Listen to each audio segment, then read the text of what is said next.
and I'm a fucking idiot. I'm very good at recovering these. We're back. I've got to record my intro again. It fucking updated itself, and then that's why I was wondering why my screen kept going dark, because it shouldn't have gone dark, because it should have been recording. That's fine. Oh, I'm so happy I caught that then. So, basically, what's happened? We recorded 10 minutes of a podcast, and I forgot to fucking hit record. And it's gone. And it's gone. So, we're just going to glaze over. This is Tim. He owns Franklin Harbour Oysters. And he has a business where he will go out to, say, events, and he's doing beer and barbecue this year, and he does, like, like an oyster cart. Yeah. And we were just going into... So, quick synopsis. Let's go back. Quick synopsis. Yeah. This beer is delicious. He did a collab with Pirate Life. That's this one. It is the Oyster Stout. That is delicious. And then we got into... We didn't actually... I'm thankful that we didn't go too deep into anything. We were glazing over a lot of things. So, obviously, you got affected by the algal bloom. Yeah. Do you feel... And you don't have to go too deep into this. Do you feel like it was mismanaged?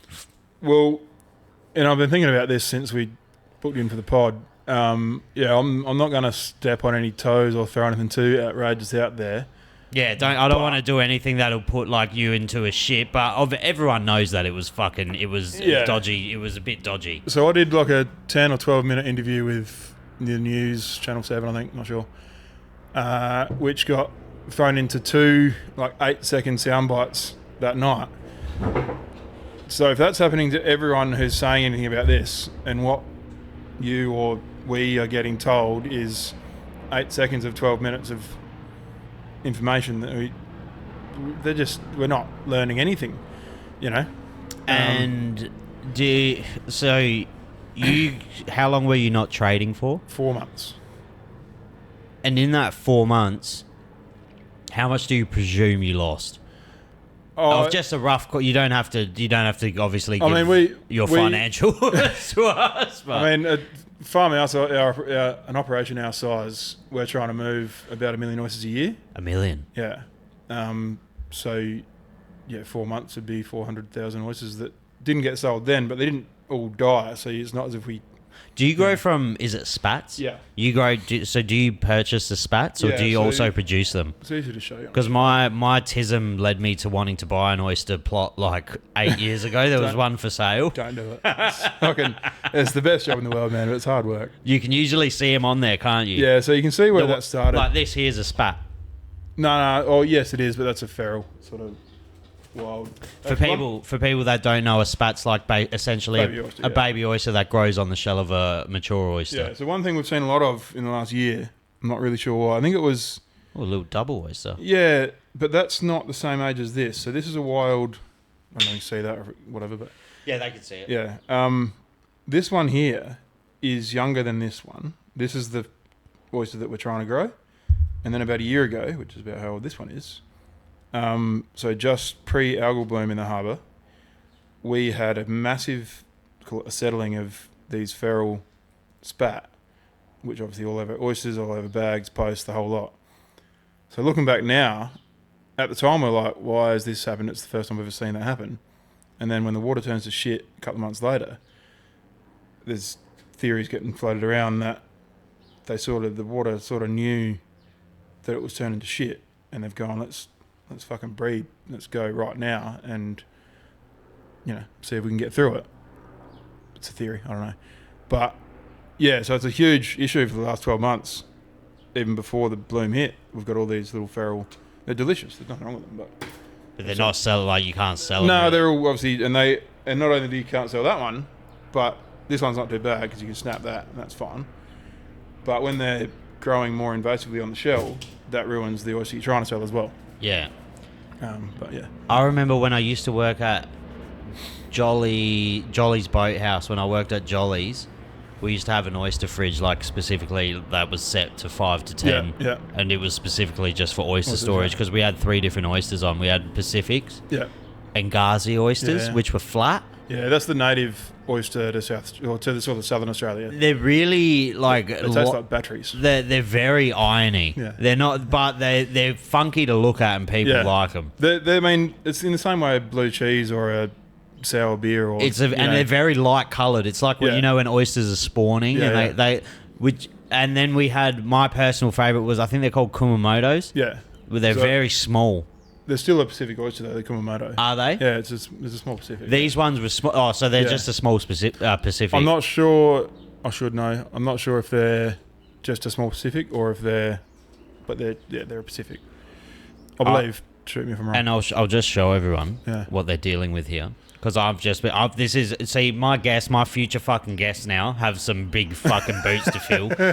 Because none of you can't bring me oysters. We were saying in our previous episode, we were saying how I love oysters. And I don't mean this lightly. I literally don't think an oyster can get nicer than that. And it's a big factor that I think they're at their peak right now. Yeah. There's like almost zero bitterness. Yeah. Like even if you love oysters, sometimes you struggle to chew on them because you get like that influx. If like there can be a real astringent flavour to it. Sort of I know what you're talking about. It's weird because you may never have eaten an oyster from Franklin Harbour. I've never eaten one of your oysters. Not to my knowledge. You probably have without your knowledge because you've never seen Franklin Harbour on a menu. That's very true. 20% of the oysters that come into the market out of South Australia are from Franklin Harbour. So there's a lot of oysters out there being called Coffin Bay or Smoky, or that aren't from Coffin Bay or Smoky, which is a bit of an issue that I'm trying to fix by a bit of branding and stuff. But I love the hat. I've got to get one of those. The hats, I've gives got to, me the Bubba Gump shrimp vibes. It's well, my lawyer told me not to say it is, but this is what happens if you get on Fiverr and ask a bloke to put the Bubba Gump shrimp logo with the cartoon oyster, and he Googles cartoon oyster, and it's the first cartoon oyster you see, and he goes, It's one of the most beautiful love stories of all time. Bubba and fucking Forrest, dude. Bubba Gump shrimp. It's the greatest of all time. This was also a shout out to my mate Max from Trilby's Chocolates, who was the mastermind behind the. You actually can't say this. You just mentioned Coffin Bay and stuff before. Yeah. You probably don't want to say it, but I'm going to say it. I wasn't disappointed. Actually, yeah, I was. Do you know what? When I went to Coffins, because I went to Port Lincoln, which is fucking cool. Like Port Lincoln's sick. I love it up there, and I love it's hell laid back. There's fuck all to do, but it's a nice vibe. And you can go to a local fucking shop and you can just pump really nice oysters. The fresh fish. That's what that's unreal spot. We have a fish and chip shop on this road. Yeah. And like going there, I was like, oh, this is fucking sick. Yeah. It's an awesome concept, and and it's fairly reasonably priced. Yeah. And then you go to Coffin Bay.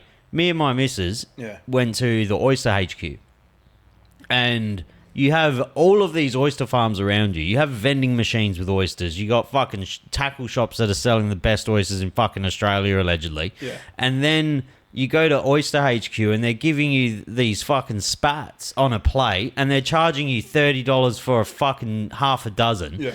And they were delicious. Is that what they're charging? $30? Whatever it is. Yeah. It cost me and my missus $300. Yeah. With one drink each, but because oysters aren't a filling thing. If you're going there purely to eat fucking oysters, you're going to eat I could eat 2.5 dozen of them easy because they're tiny. It's and then my brother-in-law, he's like they I don't know if this is true, but he said they call them like pub oysters, like they're the smaller ones that but why are they using them? Yeah. They should be used. You're the fucking first point of contact. For a Swedish tourist. Well, you're the only ones on Sunrise. Pardon? You're the only ones that get a gig on Sunrise whenever they're. It's just scenic. Anywhere that's scenic, bro, it's automatically. It's a perfect example. Is Glenelg's Marina? Yeah. No nice restaurants there. No. There's none because of this. You're paying for the scenery. Yeah. Yeah, imagine the rent on the joint. I don't know. I've never been to the Oyster Bar. I can't imagine they're slinging like the greatest fucking oysters in. I've never been. Neither have I, but I know how they get some of their oysters, and they're from good spots. So it's just a matter of I haven't been to Oyster HQ, so I can't speak, but I get a lot of people who will come back from Lincoln through Cow and buy oysters off me, who say that they had them at Oyster HQ and weren't happy with them. Yeah. This is my professional opinion. I got to come do 4 days with you one day. Yeah, man. I will. Anytime. I'll come In do summer when the water's not 8 degrees would be the best. No, I want the real. I want to fucking tough it out. Ice bath shit. Yeah. Tough it. Do you get in with waders, obviously? Wetsuit, man. Yeah. Waders just don't work. Because you got barnacles, you get one nick in your waders and you're wet anyway. I haven't worn waders. Yeah, never. Just wetsuit. I'm going to get wet anyway. And I'm an oyster farmer. Are you like autistic with oysters? Is that I'm your autistic, full stop. Is that your tism with oysters? Oh, I've got heaps of them, man. You got heaps of oysters them. is one of them. I like doing hard things. I'll sound like a fucking Rogan guest here, but I like doing things that challenge me. That's why I'm here. And if I can get in the water every day, whether it's still 21 degrees in the water at the moment, which is crazy, it shouldn't be that hot, but usually between like 22 and 8 degrees in the middle of July, August. But it's only water, so you just get in it and you get over it. What are the best oysters you've tasted? Like from what region? Just any in particular. I'm not very particularly well travelled, and I've also found it hard to justify spending money on oysters elsewhere. So I've eaten obviously significantly more of our own than. This would also fuck oysters for you because you can't go to a pub and enjoy shit oysters. Do you know what I mean? I can't enjoy them, but I have to see what the market's doing. So I'll buy half a dozen oysters if I'm out at dinner and they've got good looking oysters. But when you say I'll go to the pub with my boys and we'll be pounding beers and you just get shit oysters and you're still nice. It's the worst. But they're still all right because none of us own an oyster farm. That's right. Yeah. Do you know what I mean? Yeah. See, I've dodged that by owning an oyster farm. Yeah. But, my favourite, to give Coffin's the credit they're due, I think Coffin's oysters at their best are the best in the world. We also went in the worst season. Yes. We went peak summer. And that's my next point. But Coffin's sort of does these ones where they'll be the best, and then a bit of food in the water will drop off and they'll sort of drop right off. Whereas we've got a much more consistent season, 12 months a year. And we you got one there. Fucking hell, I only had one beer. And we at our best we're as good as the best from Coffins. But they're marketed very well. That's the thing. Once you get that kind of marketing, it's like you can't. No, you can't compete with it, but you can be a competitor. That's right. You can still be very competitive in the market. The fact is, we're not 2 flights away from Hong Kong, which you are in Lincoln. Yeah, and you're also not backed by Tourism Australia. Yeah, or Tourism SA, or they've got logistics down there where they can pump the name up, and the product's very good. Is there infrastructure around Franklin's Harbour? No. There's no town where people... Oh, yeah, Cow's the town. Do you get... But Cow's not a very big touristy destination, really, is it? It's big for caravans. It's a bit of a hidden gem, I suppose you could call it. The harbour's really safe. You get a lot of tinnies, like rooftop tinnies and stuff you get guys that come every year for 3 weeks and... Fish, yeah. A bit hard at the moment because all the bag limits cut, but... it's not as it's not as beautiful as Coffins. We don't have the open ocean and the cliffs and the da-da-da. But the beaches to south of Cowler are as good as... Someone bloody passed away while we were in Coffin Bay. This fucking boat capsized and someone died. Yeah, I was there. Well, I wasn't there, but I was in Coffins while it was happening. Yeah, it was fucking chaos. Was it a local or a... It was, I think it was a tourist. I don't want to speak out of turn because the poor man died. Yeah. But I believe they had heaps of people on the boat and it capsized and then an elderly male fucking had a heart attack or passed away. Yeah. But Coffins is nice. Don't get me wrong. I'm not deterring people from going there. I was just disappointed with the fact that you have the most pristine location in maybe And in any fish restaurant's mind. Yeah. Like, it's the most scenic place you can eat oysters, yeah. and they serve you their B grade ones. Yeah. Yeah, like I said, I haven't been down there, but it would be nice to see them showcase the best of our product as an industry. And from what I gather, they sometimes don't. Japan, Do like... I need these on, or we... Pardon? No, you don't need them on. If you want the full experience, you can put them on. If you want the whole... I'm used to wearing headphones. If you want to hear what I'm hearing... There you go. Now you're officially on a podcast. Locked in. Now you're fucking locked in. Now you're here. But it's like when I went to Japan, we were talking about it off camera. Like their oysters, when Japanese oysters get to like those freak show size, it's very cool. Yeah. Like it's fucking sick, but it's like hard to eat. Yeah. But their normal oysters, literally some of the best I've ever had in the world. Yeah. I mean, it's where they're from. Yeah. You know, and their climate's colder, I believe. right, yeah. And that's why we were talking about Tasmania. Tasmania, unreal. oh, bro, they're just so... The thing with an oyster is you can really taste how clean the water is. Yeah, and you get that with... or any South Australians, the same sort of deal. We don't have the runoff issues and stuff that you got in New South Wales. Yeah. Some of the swamps that they're growing oysters in over there, now, they were fine 30 years ago, but now with the urban spread... If you can, just bring it... No. Just bring your chair in a bit closer and then you'll be able to... Roger. Yeah, perfect. Copy. All they are is a little shot filter. of seawater. So you're going to taste whatever's in that. That's why we're shut down for... That's why when people haven't eaten an oyster, like opened it themselves... Yeah. Or had it opened for them. Fresh, yeah.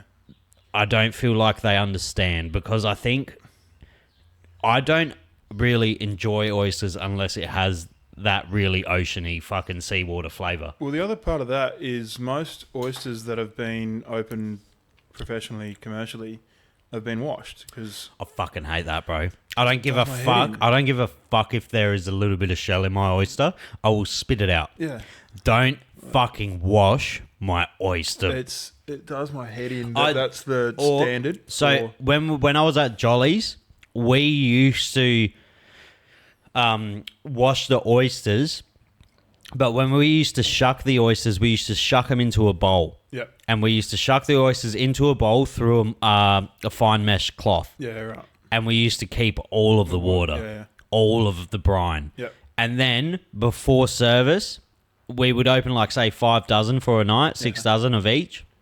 And before you served it, you would tablespoon. So it was controlled. Yeah. It was perfectly controlled. Yeah. But so we didn't miss the flavour, but we obviously, because people are paying X amount, it was a fucking expensive restaurant, they didn't want any shell, which is fine. That's fair enough. But if you're just washing a fucking oyster and throwing all that out, you're an idiot. Like, you're an idiot. Yeah. You're ruining the whole experience of the fucking oyster. I remember watching like MasterChef something back in the day, and first episode they're doing seafood or whatever, and they've got old mate's opening oysters under a tap, like running flat out. And they said it at the time, they're like, you can't do that to an oyster. It's like cooking a steak to fucking well done. You can't. That's not how you present an oyster to Matt Preston. Like, you've just thrown all the flavour out. It's the dirtiest little secret in the industry is that all they're selling is little shots of seawater. And I actually, obviously I love like shucking and then just smashing an oyster. Yeah.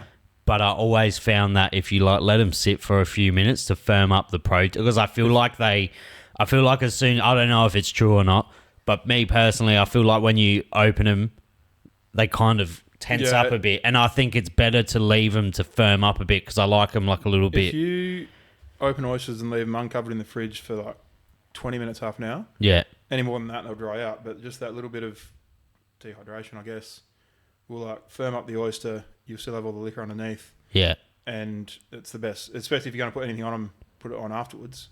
And it sort of rejuices it. But yeah, leave them sitting in the fridge for half an hour and they'll just, like, they'll go creamy or white. It's the best way to do it. Do you know, I had a steamed oyster for the first time recently, and that's probably my favourite preparation, like, other than natural. Yeah. Like a steam, like with ginger and fucking a bit of soy. Yeah, so the first time we made Reggie's Oyster Stout, which is at the little microbrewery, nano brewery, whatever they call it, at the casino, the district. Oh. So they've got a 500 litre kit there. Is that where they made it? Yeah. The first batch, which was only in kegs. Do Pirate Life own that? Yes. Well, they run it, whatever. Interesting.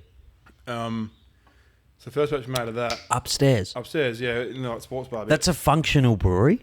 Yeah, Is it? Yeah, I was there. When's this out? This will be out probably fucking tomorrow or Tuesday. Fuck it. So we did another beer up there just before Easter, which is a goza, like a salty sour. A gyoza? Goza, yeah. Oh, bullshit. Yeah. So, I actually had a tirade on craft beers online and people think I full hate them. Yeah. But I'm going to admit I'm a slut for a sour. Oh, you'll love this. You got to send me some. Well, it's only in kegs because that's like a 500 litre kit, so it's 10 kegs, no cans out of there. So that's where they do all their innovation brewing and little crafty stuff. But so we did it a couple of years ago for their 9th birthday. Did a goza, and then we brought it back. It should be out maybe even like this weekend, start of May. Keep an eye out for that. Where about like different, like certain pubs? It'll probably only be at the district itself and the brewery out at Port Adelaide. I absolutely love getting wankered at the district. I've never been wankered at the district. It's fucking beautiful. It's a good spot. Oh no, that's a lie. I have, but only when we were making the last. The Goza. We did it Goza last time. I had no idea that was a functional brewery. Yeah. That's so funny. It wasn't for a while, but they've brought it back. I don't know, in the last 12 months or so. Got a dude, Dennis, who's running that, doing some pretty cool and crazy shit as, real craft beer, one-off stuff. Yeah. So that'll be out this week, probably next week. This week? Yeah. No, you're good. There you go. There? Yeah, perfect. I'll learn. We'll get 2 or 3 pods in and I'll be set. We haven't had a I say it because I pretend like I have someone that fucking helps me. I haven't had a person over 6 foot in a while. Yeah. But so this here, like, how long from an oyster being a spat to being like that? So these ones here are, if I'm not wrong, about 18 months old. So it's not a fucking quick process. You can't like hydro fucking oysters. Well, it depends. These are big oysters. Like I'd be fine with something a little bit smaller than this, but these are so full, dude. Like if people, I don't know if let me have a look. If people can see that, like it's meat to shell ratio is the term we're looking for. Full. Yeah, like these would weigh. And you can see the growth lines on them. These ones not as much, but you can see how much that's grown in the last couple of months. The fresh growth from there. They're just gone bunter, man, over this. And they're so fucking sweet. Yeah. That's just wild. Is it? I don't know. When people fucking say they don't like coriander. Yeah. But that's supposedly genetic, isn't it? Yeah, but I don't like when people say they don't like oysters. I'm like, you're just it's a texture thing. Because it doesn't have a really pronounced flavour. It tastes like the ocean. Yes, right. It tastes, when you go, if you've never tried a fucking oyster, it literally tastes what the beach smells like. Well, that's like a nice beach. That's the thing. That's what it should taste like. But as we've said, like a lot of them that you're getting and paying really good money for aren't that, which is an issue. You go to a restaurant, bar, pub, whatever, and you pay $30-$40, whatever, for a dozen or more. For 6 oysters. I paid $9 for an oyster on the Gold Coast. You got to get fucked with all that. Like, really? Yeah, and I paid $10 for an oyster in Japan. Yeah. But it was literally 500 grams of oyster. Yeah, I paid $7 one in Adelaide. Like, and I don't like it. I think, do you know what? If I go to a restaurant, depending on the restaurant, if it's a very nice restaurant, I'm willing to pay $5. Yeah. Yeah. Anything else, you're just being a wanker. That's right. And, we're selling them for $10 to $12 a dozen out the door by the pallet, 1,000 dozen at a time. And then obviously everyone's got to make a little bit inside. Oh, the markup is But astronomical. I know that a restaurant is buying oysters opened for maybe $18 a dozen, like tops in Adelaide. And closed, they'd be like 12? Yeah, That. 13, 14 maybe. So if you're buying oysters for $18 a dozen opened and then putting them on a plate and selling them for $100 a dozen, You're a one at a fuckhead. time, well, obviously you got to make money, but get them out. Sell Yeah, them. be fresh. $40 half a dozen, or $40 a dozen. I was telling this to money. I was saying this to my mate Jacob. I run like these UFC days. I've done two of them or two of them now. Where my mate owns a bar in Pornalunga called Nuri Wine Bar. Yeah, I don't know. Yeah. Yeah, that's my best mate Jacob who owns it. And I do this UFC days where it's usually boys only. And last time I was working with my mate Aaron from Low and Slow Basics. Yeah. You know Aaron? He owns Low and Slow I know Low and Basics. Slow Basics, Yeah, yeah. that's him. Yeah, right. And he came with his mate Brick, and they cooked like briskets and shit. And then we got locked into the bar and we played drinking games all day and watched the UFC.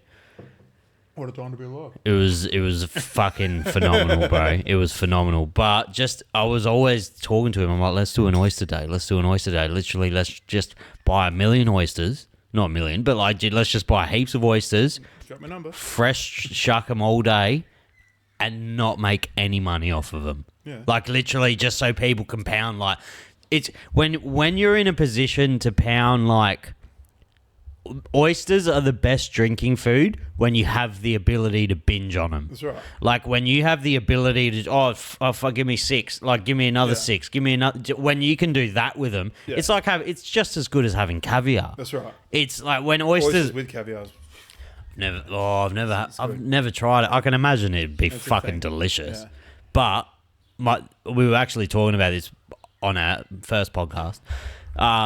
You love cooked oysters. My favourite preparation of any form of oyster is I was saying it to you in messages when ceviche's topping it. Yeah. Delicious. And then I had that like a kingfisher sashimi, drop of wasabi oyster. It's so good. Delicious. Yeah, cooked ones. I'd say. The best way to have oysters is in July when you're tits deep in water, like fresh out of the 8 degrees. It's the best. Do you still enjoy them? Love them. You still enjoy them? Yeah, it's what I am, man. I'm the oyster guy. Like it's what I do. It's what I. I've got no reason to. I love them. I love. What they. Do you have children? 2 kids, yeah. Do you reckon that'll be passed on to them? Well, it's sort of why I got back into it. So You took a hiatus. Yeah, well, I'm 35. Finished school, went to boarding school up here, finished school, went back home, and sort of found myself in drilling, like drilling exploration. Oh, yeah. Exploration drilling, sorry. And then had a kid at 20 and got into cranes because cranes looked like a better option than drilling. And then had my daughter when I was 23, or 21, sorry, my son was born. So yeah, early. And just got into cranes for 10 years because I could earn more money doing that and support the family than I could if I was bumming around on the farm with Dad. And then 2021 Christmas lunch at my sister's place, and my missus asked the old man, what's the plans to kill oysters? And I was still in cranes at the time, and he goes, I'm looking at retiring at some point, so you might sell it or whatever. And she goes, what if Tim comes home and has a crack? And from there, that was literally not even a conversation I'd had with Ash at the time, was doing that. And I was killing it in cranes, doing well, building bridges and shit around Adelaide. So then 2022, end of February, I started back on the farm and been into it since. But so that time frame, post-COVID, trying to work out what it all means, I guess. And then with Dad saying, it looks like... And I'd always told Dad, don't sit on it waiting for me to come home because I wanted to do my shit. which I did for 10 years, and then come home and Dad still worked with me every day, but he's going to retire at some point when he lets himself.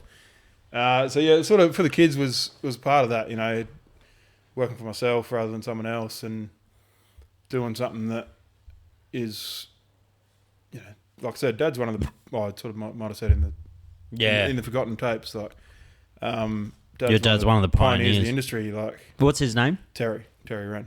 Terry Rehn. My brother-in-law would know him. Who's your brother-in-law? My brother-in-law's. He would know of him at least. His last name's Tomazos. Sounds like seafood. He used to be a part owner of the fish factory on Grand Junction Road. Yeah, right. His uncle owns it. Yeah. But now him and his brothers, my brother-in-law and his two brothers own 14 boats. Yeah, right. And they're one of the biggest exporters of shark and crays in Australia. And him and his brothers bought Birkenhead Wharf. Yeah, right. And they're restoring it. Like all those office buildings and where the tugboat is. Yeah. They own all of that. Yeah, fuck. And they dock their boats there now. Yeah, cool. Yeah, and that's why we were all up in Port Lincoln, because he has heaps of ties up to Port Lincoln and shit. But it's weird, like you said, like when your dad wants to retire, he will never want. One thing he can't, man. He won't let himself. So it's a very strange thing seeing like people when they're so deeply invested in aquatic activities like fishing and stuff. Yeah. It becomes like it's not a job.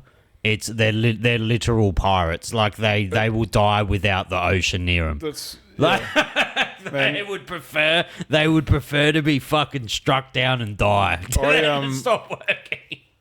Yeah, like I live in the hills when I'm up here. We got a house up here for the kids going to school and stuff, and I'm back and forth. And the hills is great. I fucking love the hills.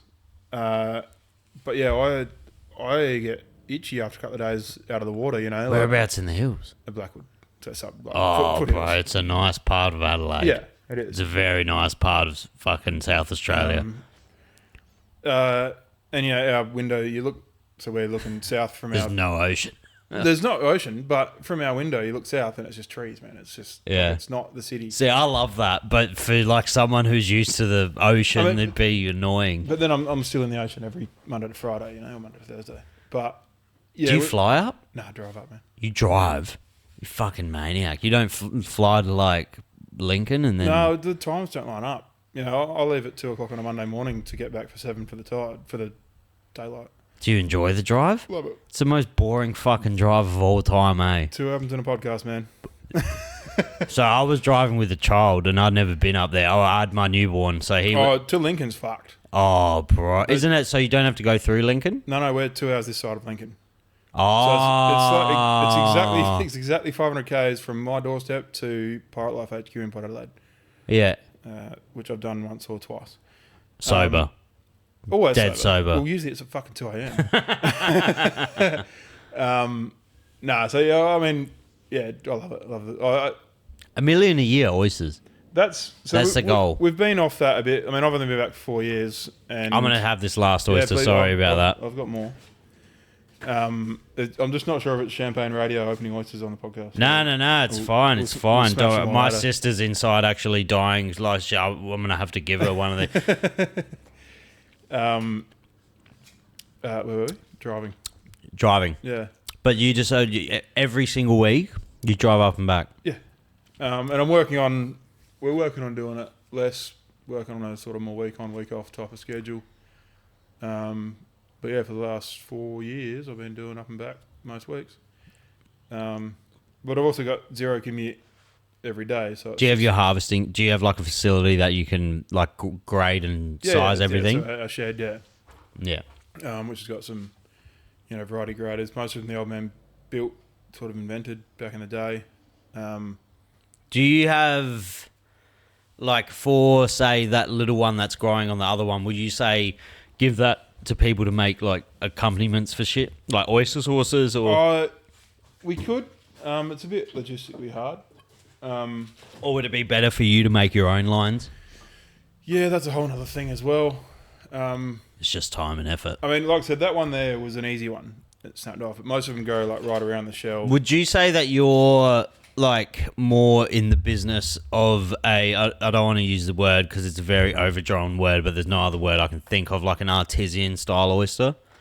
like a very well crafted, because I don't know if you handpick these to be your best oysters, but they're legitimately like fucking the best ones I've ever tried. I literally tipped a basket into this box to bring up here, but I want to get into a more, I hate the word artisan as well, but I don't want to use the word artisan because it's very overdone now.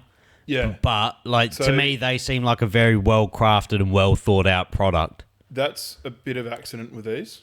Like I said, they're all huge, man, because we couldn't sell them last year for 4 months. So yeah, and we also couldn't grade them at the time. If we graded them, it's like when a wine has its best year.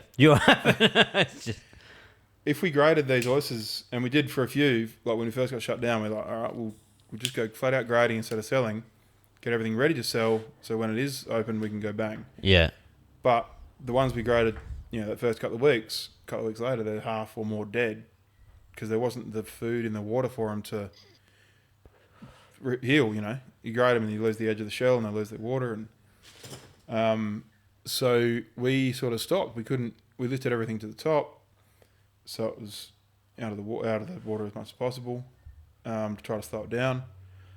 But we couldn't really do anything, so then we got open again in December and go flat out selling from there to now, and haven't really caught up on.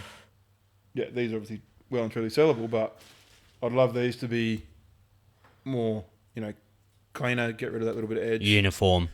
So I'm working on and we really were working towards more, I don't want to say premium product or artisan product, but I'd love to have a better sort of grip handle on what we do rather than a more quantity over quality. I'd rather I'm working towards a quality over quantity, but at the end of the day, we're a farm. We've got to get the product out there. And when you shuck, do you shuck from the arse or from the lip? From the lip. Really? Yeah. Interesting. When you kick a door down, do you kick a door from the hinge or the latch? I always chuck from the back. Yeah. I don't know why. Depends on the oyster. I like with these would be perfect to shuck from the back. You reckon? Yeah, I can tell just by looking at them. That works better, like for a Sydney Rock, which are a flatter oyster, they work better.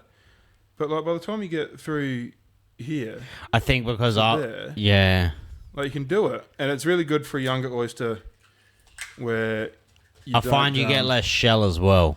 That's what I mean. So for a younger oyster, which has got a softer shell, bro, look at that fucking oyster. Can you say that? Look at that fucking oyster, dude. That is phenomenal. Yeah, not bad. Just put it up to that camera so people can see it. Put it up a bit. Yeah, look at that. Oh, no one can really see it. No. The camera's a bit fucking dicky, but that's for people at home. That's a very nice oyster. We'll get some photos. I'll get some photos of it. Unreal. Do your family get sick of them? Do your kids eat them? Yeah, Eli loves them. How old are they? Eli's 13. He loves them. He's left-handed, so I'm trying to teach him how to shuck, but you can't shuck him left-handed because the muscle's on the right. Oh, you can't. You won't. Oh, you can't. If you'd have to switch. Yeah, it'd be awkward. Coming in there, the muscle's here at 3 o'clock. So if you're trying to open that left-handed, you're backwards. So you got to open upside down, like in here. I'm not going to do it here because I'll end up in hospital. But so yeah, it's sort of a process trying to teach him how to do it with. I do it naturally. I can do it with my eyes closed. Chuck me one of them bad boys. Yeah. Oh, crack. Oh, watch me cut. Oh, this would be a good clip, actually. Have you ever fucked with them have you ever? I've never done it personally, but I always see people.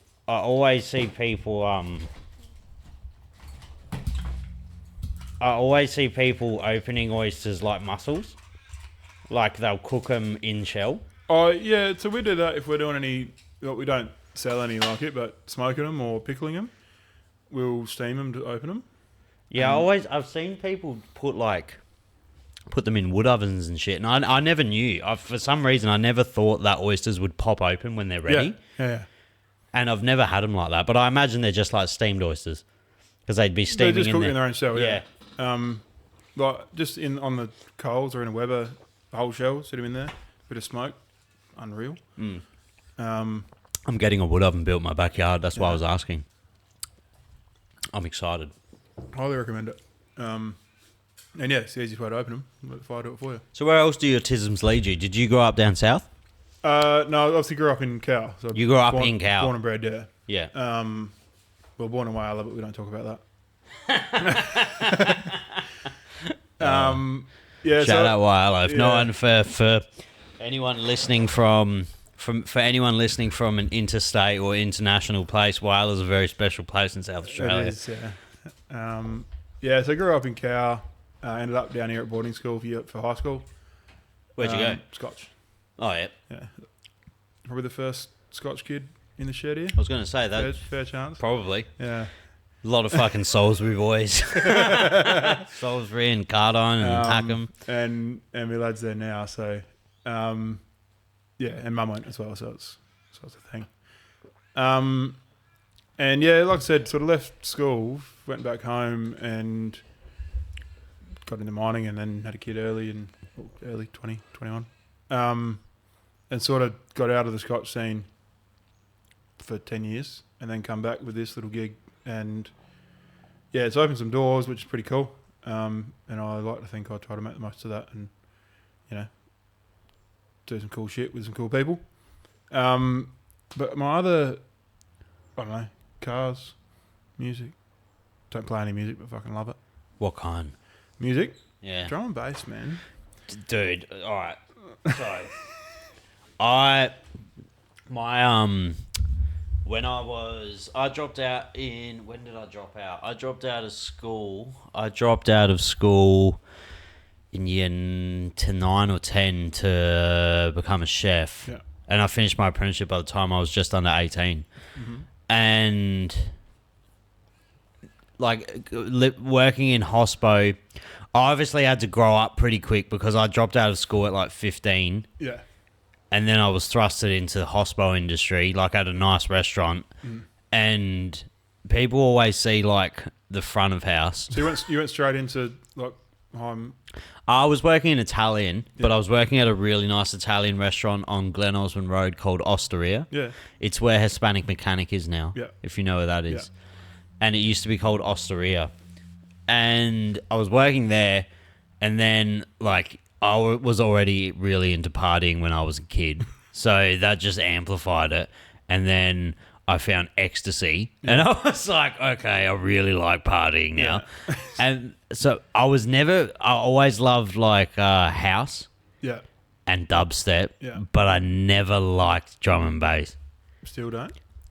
I don't like repetitive beats. Yeah. Like when the drum and bass would just be like the drum will be the same throughout the song. Yeah, like that when it's like that, that's hell jarring to me. Do you like make music? Do you listen to house? Yeah, I love house. I like vocals. Yeah. I like vocals more than anything. But you know, I was a metal kid as a kid. So that's my main thing, probably metal. Yeah.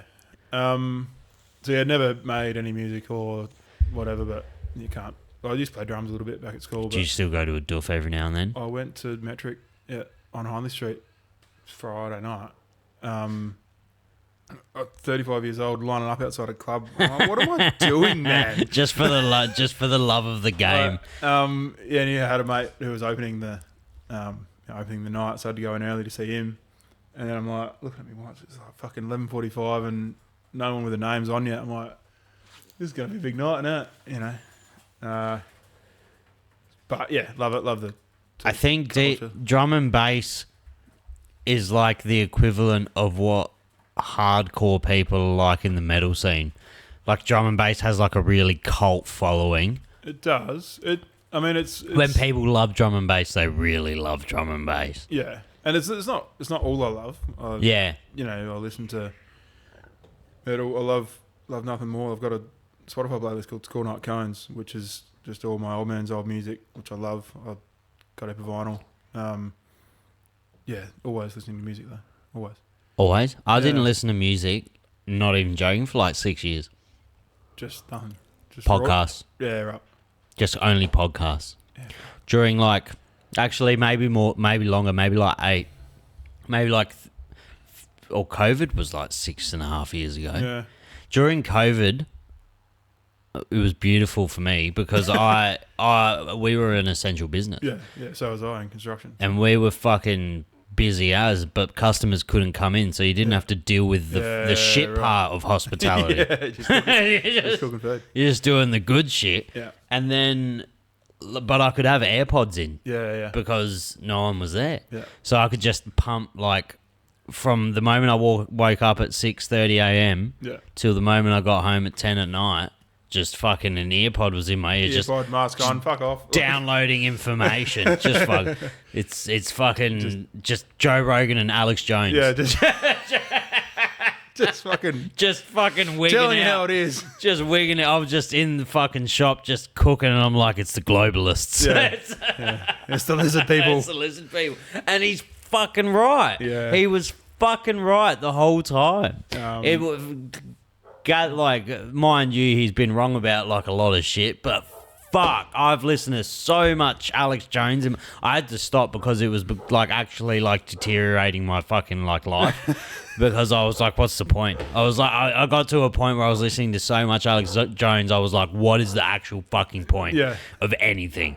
But he's not even a deep, like he's surface level conspiracy stuff. Yeah, he's very but it's like I remember him talking about Epstein fucking 10, 20 years before it. Yeah. And then it's right, and then he's like, oh, this, and now it's the little hat fucking people, and now it's like it's all fucking just crazy. Yeah. And you obviously, is it hard? I don't know, but for me, I've built like quite a big following with being myself, so I don't have to like kind of not say things that I'd want to say. With you, do you find it hard to not mix personal belief into business? I mean, I'm not public in my business. You know, I'm obviously public to the hundreds of people I might serve every weekend or whatever, but I'm not, I've got no microphone, you know, I'm not trying to be someone who knows anything except oysters, which I do know. You know, I'll go down a rabbit hole with the best of them, but it's not in What's your favourite one? Here's one. Here's a question for you. I'll tell you what is a conspiracy or a belief, because I won't die on many hills. Like I'm very open to discussion on a lot of things, but when people don't believe in aliens, I get offended. Yes. Like, what is your rabbit hole or conspiracy that you would die on that hill? Like, and now for me, the moon landing's become one. Yeah. So my year 12 yearbook quote was from Bender from Futurama. I support and oppose many things, but none strongly enough to pick up a pen.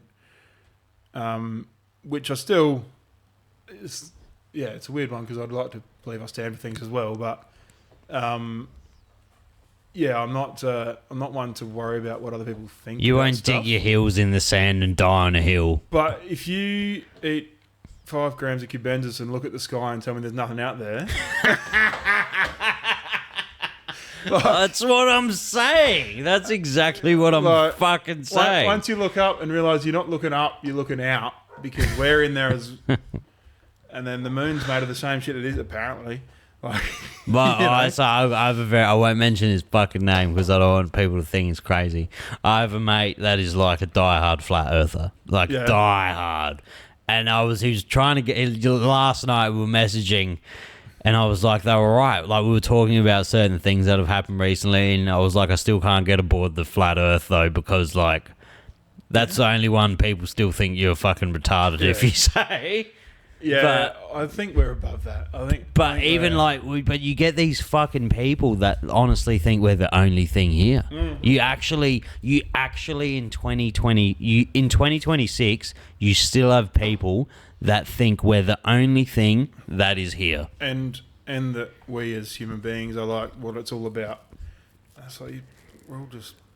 We can't be. Like, it's mathematical if you believe in mathematics. It's impossible. It can't be. It's maybe not right now, but at some point. Have you watched the new Bob Lazar movie? Where can you find it in Australia? It wasn't out, but it came out the other day, and it's on Amazon Prime. You got to pay like $4 for it or something. Because I looked at it when it was when Rogan had him on the other week. It's so good. Nice. It's so good. Yeah. I love that story. I love that story. So I'm going to be obsessed with it automatically. Yeah. But it's true. Like, it's just... I would put my house on it that it was true. Like, it's just... The movie's so good because it's recreated with AI and you can't tell. No. Like, you can see and you can imagine him being like, what the fuck? Like, imagine I'm all for aliens, but if I physically saw something, I think I've seen things, but I haven't. Yeah. Like, in my head, doing ecstasy at 15 though. So yeah, no, it wasn't 15, it was 18. But like if I think I've seen things, but I haven't. No. If I physically saw an alien craft in front of me, my whole life would change. Yeah. Everyone's would. You had to. You're like, oh, fuck. Yeah. And then you can see what they're capable of. I personally think they're underwater. Yeah, I spent a fair bit of time in the water, but not that much of it. You don't go deep, do you? No, we're like waist deep, chest deep. But do you still see weird shit out there? We see shit out there, and it, unfortunately, last year killed a fucking lot of it. But like the old man found at some point back in the day, it's this weird like see-through crab-looking thing. Got onto the South Australian Museum. This is sort of pre-internet days, maybe, or and it was like a larval stage of a crayfish that they don't have one of at the time. It has been in the water for at this stage 15 years every day, and never seen one of it. We're still seeing stuff now. It's like I've never seen that animal. Ocean freaks me out, and we're in this much of it, man. The ocean the ocean just it scares the fuck out of me, eh? Yeah. I'm terrified of it. I love it. I just think you're asking to die. Like if you go jump in the fucking water like hell deep out and you dive, you are just asking for death. Oh, deep, and I'm not fucking with deep. If I can't do it as I stand before you right now, then it's not for me, you know. Yeah. I'll go swimming and I'll go fucking snorkeling and I'll one of my cousins used to go for scampi in the Atlantic. Yeah. And he said he's seen some shit that no one would believe. No. Like you'd see these creatures that just aren't documented. No. Yeah, just being out there for 5 weeks at a time. Just not. But people get so addicted to it. It's crazy. People get so fucking drawn to the ocean. And I'm one of them, but not like that. Not outside of what I do. Not like that. You know what?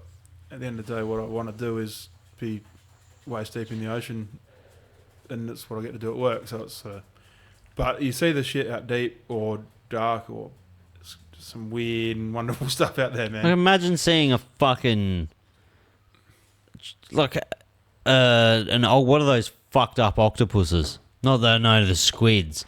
They get them in giant squid and shit. Nah, yeah. Like that would be fucked. Yeah. Or they got those squids in the Mariana Trench that are they look like fucking aliens. Yeah, they are. They have to be aliens. Or like an octopus. An octopus is a fucking alien. Yeah, we get a few not often, but little blue rings and stuff on the deck occasionally. And then you're looking at these things and you poke it, and it's like the most brilliant. You poke it. Just with a glove on. Oh my goodness! I'm not going to kill it. I'd shit my pants. And I love eating octopus. That's another one. That's another one that white people ruined. Actually, that's from the last conversation, so that makes no sense. Yeah, you missed that. We were saying how a food doesn't really catch on because oysters used to be peasant food, and how I said that it usually gets ruined when white people find the food and then it goes up 100 times in price. Yeah. Octopus is the same. Yeah. Yeah, you should just kill them. Do you get a lot of byproduct from octopus because they're trying to fuck up your shit? No, we don't. There was actually one last year, one of the boys in Coffins had a proper big one. But we don't get anything like that in the harbour. Is the biggest threat to oysters like your oysters disease? Heat. Heat. Yeah. And weather condition. Because they're... You know, the way we grow them is on fences sort of thing. They've got to be out of the water at some point. We get dodge tides, so you get a 2-tide day, not a 4-tide day. One, not two. So they can be out of the water in summer for 24 hours, and then if it happens to be when it's 40 degrees, all of a sudden you got these oysters sitting just baking in the sun. Is sort of the biggest, and there's nothing you can do about it. Between that and a few little parasites, mudworms and stuff that get into the shells and fuck them up, but that's more of an aesthetic thing you should start with than actually killing the product. Why do you reckon in Australia the government and everyone, or like retailers, why do you think retailers in Australia have marketed oysters to be at their peak in summer? I don't know, and it does my fucking head in. Is like, because if you're not in hospo, you just wouldn't know this. Yeah. It's literally the worst time of year to... Christmas time in Australia is the worst time to eat an oyster. Yeah. And I guarantee 99% of the oysters that you eat in Christmas time are frozen from winter. Yeah. Like they are. They're all like heaps of them are frozen. I don't know if it's 99%. No, that's very... It would be at least 70. I'm not really sure of the process past what I do, but we sell a fucking lot of oysters in the lead up to Christmas. But for those massive retailers like the Fish Factory on Grand Junction Road and shit, they're shucking in fucking August for Christmas. Yeah, and there's a point there where, I mean, if you shuck and freeze an oyster, well, most people won't know the fucking difference. No. My mother, she heaps prefers oysters. She loves oysters when they're spawning. Yeah, I had a float the other day. She wants the white. She likes the real milky, real creamy, veiny, spoofy. I just don't understand it. Yeah, bro. So the other week, must have been start of February. I had a photo on my Insta of a dozen oysters that I opened down at Pirate Life. Dozen oysters that I opened, and they were sort of, as we'd expect to see in a good year, but this is only 12 weeks after we've been shut for 4 months, so I was like, just sort of showing this is what we'd like to be seeing this time of year. Once we've got to spawn, a lot of them had spawned out and recovered into the, not this fat, but, getting good. I had this bloke comment, and he's like, oh, what do you mean they're coming back to their best? They won't be good again until spring. I'm like, what do you mean? He goes, well, they won't have any spawn in them until like November. Ugh. I'm like, yeah, but like they're fat. They're getting towards what you see now, sort of at their peak. And hopefully, touch wood, they can keep this up for winter. And he's like, nah, an oyster without spawn, like it shouldn't be selling it. I'm like, I get it, that's what you like, man, but I don't understand what it. It's a texture thing, I think. I was like, I'd rather you not come in and I'm happy to have a conversation with anyone about oysters. I fucking love it, but what do you mean? You're one of very, very few people with this opinion. there's and fucking, obviously your mother-in-law or whatever, but there's 10 of... No, it's my mum. Oh, My mum like just loves oysters when they're spawning. Yeah. And none of us like it. No. She's like, these are the best. I'm like, it's fucking gross. Yeah. I eat them and I sell them all year round. But it's very different. But it's a very different flavour. It's hell more irony. And then... And it's got this weird creamy texture. As soon as you pop it, opening it, and it's just black. It's like, yeah, it's odd, man. But they're good all year round. They're edible. Fuck, do you know what was another good oyster we remember we used to do? We used to do like a grenada, but of a margarita with tequila, lime, a little bit of salt, sugar. Yeah, nice. And we used to freeze it, grenada it up, and then fucking top an oyster with that. That's nice. We were doing oyster teenies at Cheesehouse last year. Oyster teenies. With the Never Never oyster shell gin, and a Naturi dry vermouth. Just a little half shot of each in an oyster. Delicious. Unreal. Absolutely and delicious. I'm not allowed to sell booze, I don't know the RSA, I don't. But I am allowed to put whatever I want in my sauce tray. So we're just free pouring oyster teenies into people all day. It's a fucking party. What a loophole. It's great. I mean, I please don't investigate this, but... Yeah. Yeah. Don't send this to the... Yeah. Don't send this to... You fucking snitches. Yeah, so that'll come off in the off-air bit as well. I think we've got I'd like to remove the sort of stigma or real premium about oysters and get them back on plates in pubs for $30 a dozen. Because 30's fair. 30's fair, man. 30's fair. When you start getting to 60, though, that's just fucking. You know, if you're buying oysters as a restaurant for $18 a dozen opened at your door, and you can sell that for $35 a dozen, and you make that 100%, you're not doing anything to them. Yeah. It's not good. You're putting a little salt on the plate. Exactly. Fuck all. And you're moving the product instead of selling one at a time and selling 10 oysters for the night.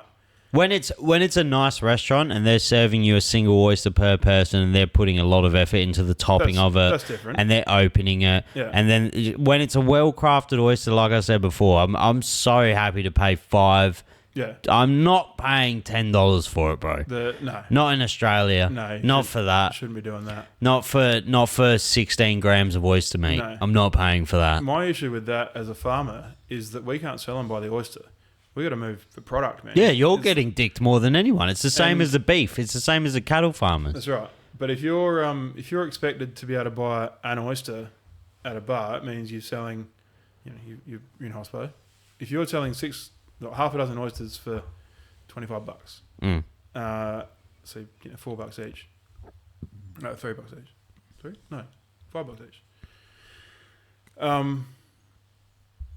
And then you're moving the product. Like, that's the numbers that we've got to move. Oysters are one of those things, though. It's the same any fucking seafood.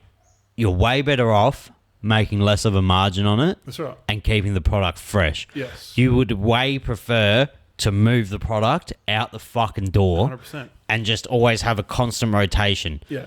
Because and then you got to put shit on special, and there's Kilpatrick oysters are half price. Yeah, we all know why, or not. Or, no, we don't know. Not everyone knows why. Yeah. That's why fucking Kilpatrick oysters are on special, because they've been in the fridge for fucking 2 weeks. 2 weeks, yeah. Because no one's fucking buying them because you're price gouging everyone. Yeah. I'm gonna do it next fucking UFC event. We'll do it at Nuri. We will do cost price oysters. Put me in. Cost price fucking oysters. Not cost price, but close enough. Cost price, I'll open them. So what if you're selling, if you're retailing it onto people for like 10 to 12 a dozen? So realistically, you're selling oysters at $1, like $60, $80 per dozen, or not less. Yeah, No, each. Yeah. Each. Yeah, so these this is that'd be a standard. That's $1 an oyster in a bag on a pallet to me every day. This is sort of the biggest size we'd sell most of commercially. We've got some big ones at the moment. But can I have another one? Yeah, man, anytime. Trap my glove back on so I don't stab myself on air. Yeah, so we sell, plates which are sort of. Do you do like a thing with people where they can come out? I don't want to deal with people, man. You don't want to deal with people? No, it's so the guys that run the tours down in Coffins aren't oyster farmers anymore. They're ex-oyster farmers. But you don't do any of that with yours is like obviously just strict production. We're just a farm, man. Yeah. But anyone who's keen is more than welcome to hit us up and come for a look. You just got to be okay with jumping in the water and getting some work in. Not even have to jump in the water. We had a couple of guys who I actually met at Cheese Fest who they went to Coffins for like a late honeymoon or anniversary thing or something. And he hit me up. Look at that fucking thing. That's a nice oyster, bro. He hit me up. He goes, we're coming through. Any chance to get some oysters? I said, yeah. He goes, I'd love to come out for a look on the boat. And in the lead up, we got smashed for sales. And I sent him a text. I was like, I can't really come out and give you a tour today because we're flat out. We got to do 2 loads and da. But would absolutely love a hand if you're keen. And him and his missus went out with the old man and got another load of oysters while I was grading them, which was at the time our biggest sales day ever. So yeah, more than happy for anyone who wants to come for a look. Obviously tides and weather and what we're doing pending. But yeah, no tours. Yeah, the guys that run tours in Coffins aren't current oyster farmers. So it's a whole different kettle of fish when you're dealing with tourism. Are you like a fishing boy? Like, do you go out fishing while you're there all the time? Not really. On the boat every day, so it's not really a thing. Bro, tell me you can get a better oyster than that. It's pretty good. That's fucking insane. But yeah, try to do a bit when I can. But yeah, like I said, I'm down here for the weekends with the family, and sneaking a fish if we're waiting for tide. When the fuck do you find time to have a family? Before I was in Oysters. Before you were in Oysters. Yeah. And no, the kids are 11 and 13 now, so they're sort of doing their own thing. Do they ever come out?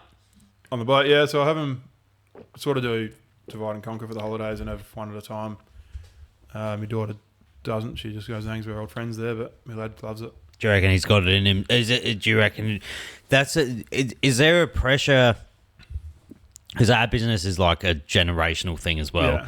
But with yours, it's like more of a big fucking. It's more of an enterprise. Like, is there pressure on you as a second generation? Yeah, I'm second gen. As second gen, is there a pressure on you to keep the third going, or is that not something you think about? It's not something I think about, but it's something. It's a reality. It's a reality, but it's certainly in the way that I wasn't pushed into it, and therefore I went out and did my own thing, got a real job, which I almost needed again last year when we were shut for 4 months. If it was another month, I would have been back on lifting heavy things. We call it the Cooper's model, where the guys from Cooper's have to go out and get a real job before they can come back to the farm at or the brewery at 30 and the business. So yeah, the lad will know that it's there, and he'll love it more than I did, because it was never really pushed on me at all, and I didn't really know that oysters were a cool thing until well and truly after I was... Well, they wouldn't have been when your dad was doing it. Not early days, man. It was just... He would have been... Everyone would have been like, what the fuck are you doing? You're just in the water collecting rocks. Yeah, it's not rocks. But, like, I've got the kids, when I do a big event, the kids are there running the till or, yada, yada. They love it. It's good to show them some... I think it's really good. I was watching. There's a documentary on Netflix at the moment. It's based on the Murdoch family. Yeah. And it's a doco about. It's not about Rupert. It's about his kids, because his kids. Yeah, I saw an ad for that. Their whole purpose of being is to get the inheritance. Yeah. There's a rat race between all three of them. It's wild. And it's a wild way to live. And it's such an inheritance. It's not like it's not an oyster farm. No. Or a fish and chip shop, or it's the global fucking news. Right, yeah. It's a cabal. Like it's all of it. And they're just constantly trying to fuck each other. Like the whole time, because they want their dad to be like, you're the one. But I think it's really important for kids to go out and get shit jobs. Like, you've got to wash some dishes, man. Or you have to. You have to. You have to work at... People shit on people that work at McDonald's. You have to. I know some blokes who are now killing it self-employed that started at McDonald's and, like, hark back to it and say... Everyone that's killing it had a job like that. No, everyone goes on Instagram now and thinks that they have to earn 750 grand by the time they're fucking 18 and have a hot wife with fucking fake tits. Like, and then... It's just such a false sense of reality. Like, you're never going... like, there's 10 people doing that. All these cunts that are... but the thing is now, kids can just go online and they can trade crypto and they can fucking do this and that. But then that's why they're all fucking soft. Yeah. Like, that's what... And I remember... I'll always go back to this, and I really believe in it. Like, with aliens.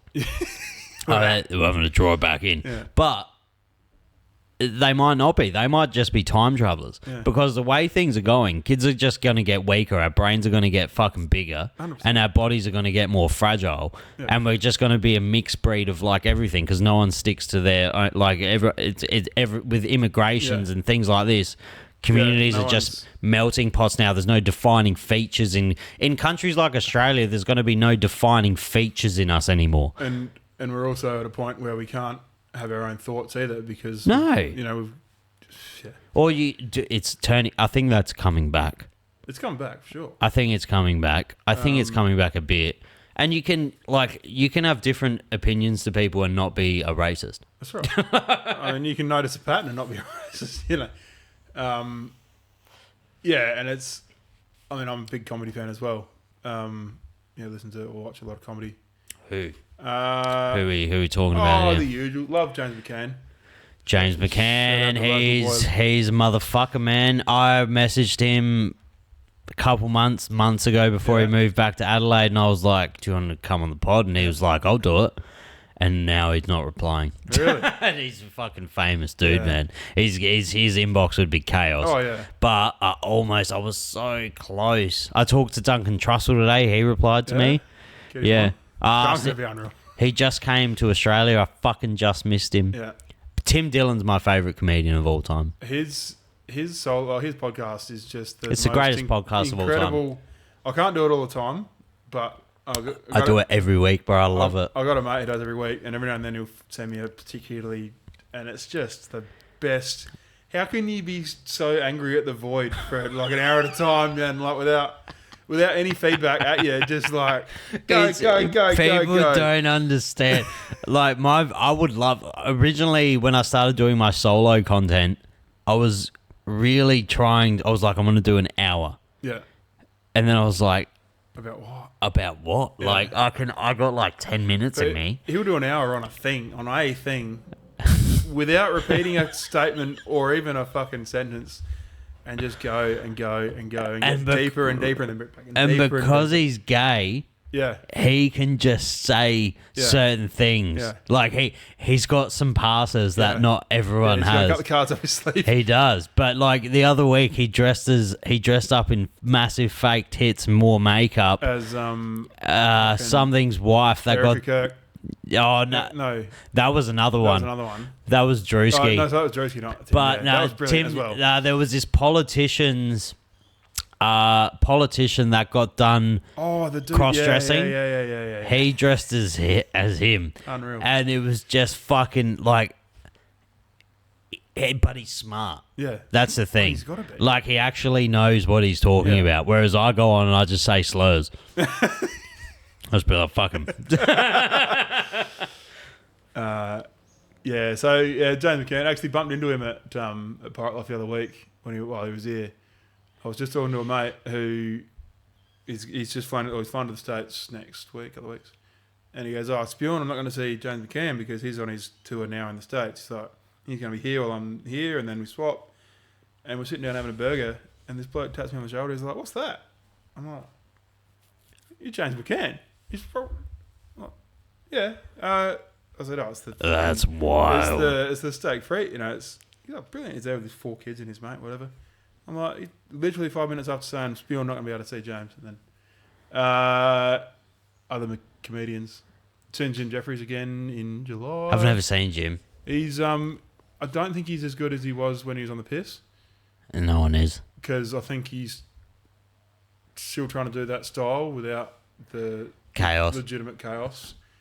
But we saw him in Sydney a couple of years ago. Brilliant. Great set. Do you know who was legitimately... Oh, it was not the best comedian I've ever seen. The best comedian I've ever seen is Mark Norman live. Yes. I've been front row centre for Tim Dillon. I've been front row centre for heaps. Yeah. Mark Norman was like split your sides for blokes. Yeah. Because I took my missus and she didn't know who Mark Norman was. And she was like, it was just all kind of got... Over his head. Over her head. Yeah. But then I went to... My missus' mum took us to Matt Rife. Yeah. Matt Rife, I did not expect him to be that funny. Good, yeah. His crowd work is insane. Yeah. Like, it's not... When you see it online, it doesn't do it justice. No, it never does. He's that good. Yeah. Like, he is so fucking funny, bro. Saw Amos Gill at the Fringe. Very, very good. Fucking really good. He'd be a good get on the pod. He's back in town. The usuals. Whatever's on Netflix. But, it is coming back. It's definitely coming back. Who's your favourite comedian? Like, if you were to say, actually, what's your favourite comedy special? First thing that comes to mind is Gillis's Beautiful Dogs. Bro! It's If any straight white male can look you in the eye that has seen Beautiful Dogs and says that isn't the funniest fucking comedy special of all time, they're fucking lying. It's just the first one that flashed my head, so that's what I said. But Shane Gillis' Beautiful Dogs is one of the most brilliant 60 minutes. It's just ear to ear. giggling. Yeah. And that was his first Netflix. Like that was the first. I personally think Shane Gillis might be the funniest human being alive, just for banter. Like if you're sitting across from him, I don't think there's anyone funnier. No. Like as one of the boys, because he's one of the boys. It's just get on Rogan and drink 30 Bud Lights in 3 hours. He's the guy at kick-ons. He's the guy like when you're sitting around with your mates. He's that random guy that shows up to kick-ons and he's like, just you're in tears the whole night. He's fucking like Tim Dillon's comedy, and same as Theo Von. They are way funnier when they're off the cuff on a table. I think so, and I think there's something about Normand a bit as well. Just watching his recent special on Netflix, I think maybe it's just not my style. The joke. His is very different to say like a Shane Gillis. Yeah, where it's a story or a Jim Jeffries. Yeah. But I think Normand on a podcast, hilarious. Just off the cuff, bang. It's just there's a bit you see. Do you know the thing though? That's where I can measure a good comedy special, because when a special makes me laugh on my chair or my couch, then it's special. That's right. Because comedy's you have to be there. Absolutely. Like Mark Normand in person was funny. Yeah. If I watched that on the couch, I don't know. But I know for a fact Shane Gillis, Beautiful Dogs, I could go watch it right now and I'd laugh the whole way through. Or Eddie Murphy Delirious. I tried to put it on the other day to show my missus. My missus is 25. And didn't land? I put it on. I haven't watched it in a long time. I haven't watched Eddie Murphy Delirious or Raw in a long time, and I put it on and I was like, he's like, it's definitely 30-something years old, isn't it? Because it's not a build up to jokes. Like he's not just building up a joke to call someone a faggot. Nah, he's just outwardly calling them a faggot. And I was like, I'm so sorry. I swear this was funnier when I was 7 years old. Yeah. Because my sister's 49. Yeah. And you're 35 or something? I'm 32, 33 in November, and my brother is 11. He'd be like 45-ish. Yeah, right. So you're the... I'm a mistake. Quite so, like, I remember watching Eddie Murphy Delirious when I was like 9. And I remember watching, like, I coaxed my parents into renting me the South Park movie. Oh, unreal. Comedians, it's obviously not stand-up, but those guys are just impeccable. They're stand-ups, bro.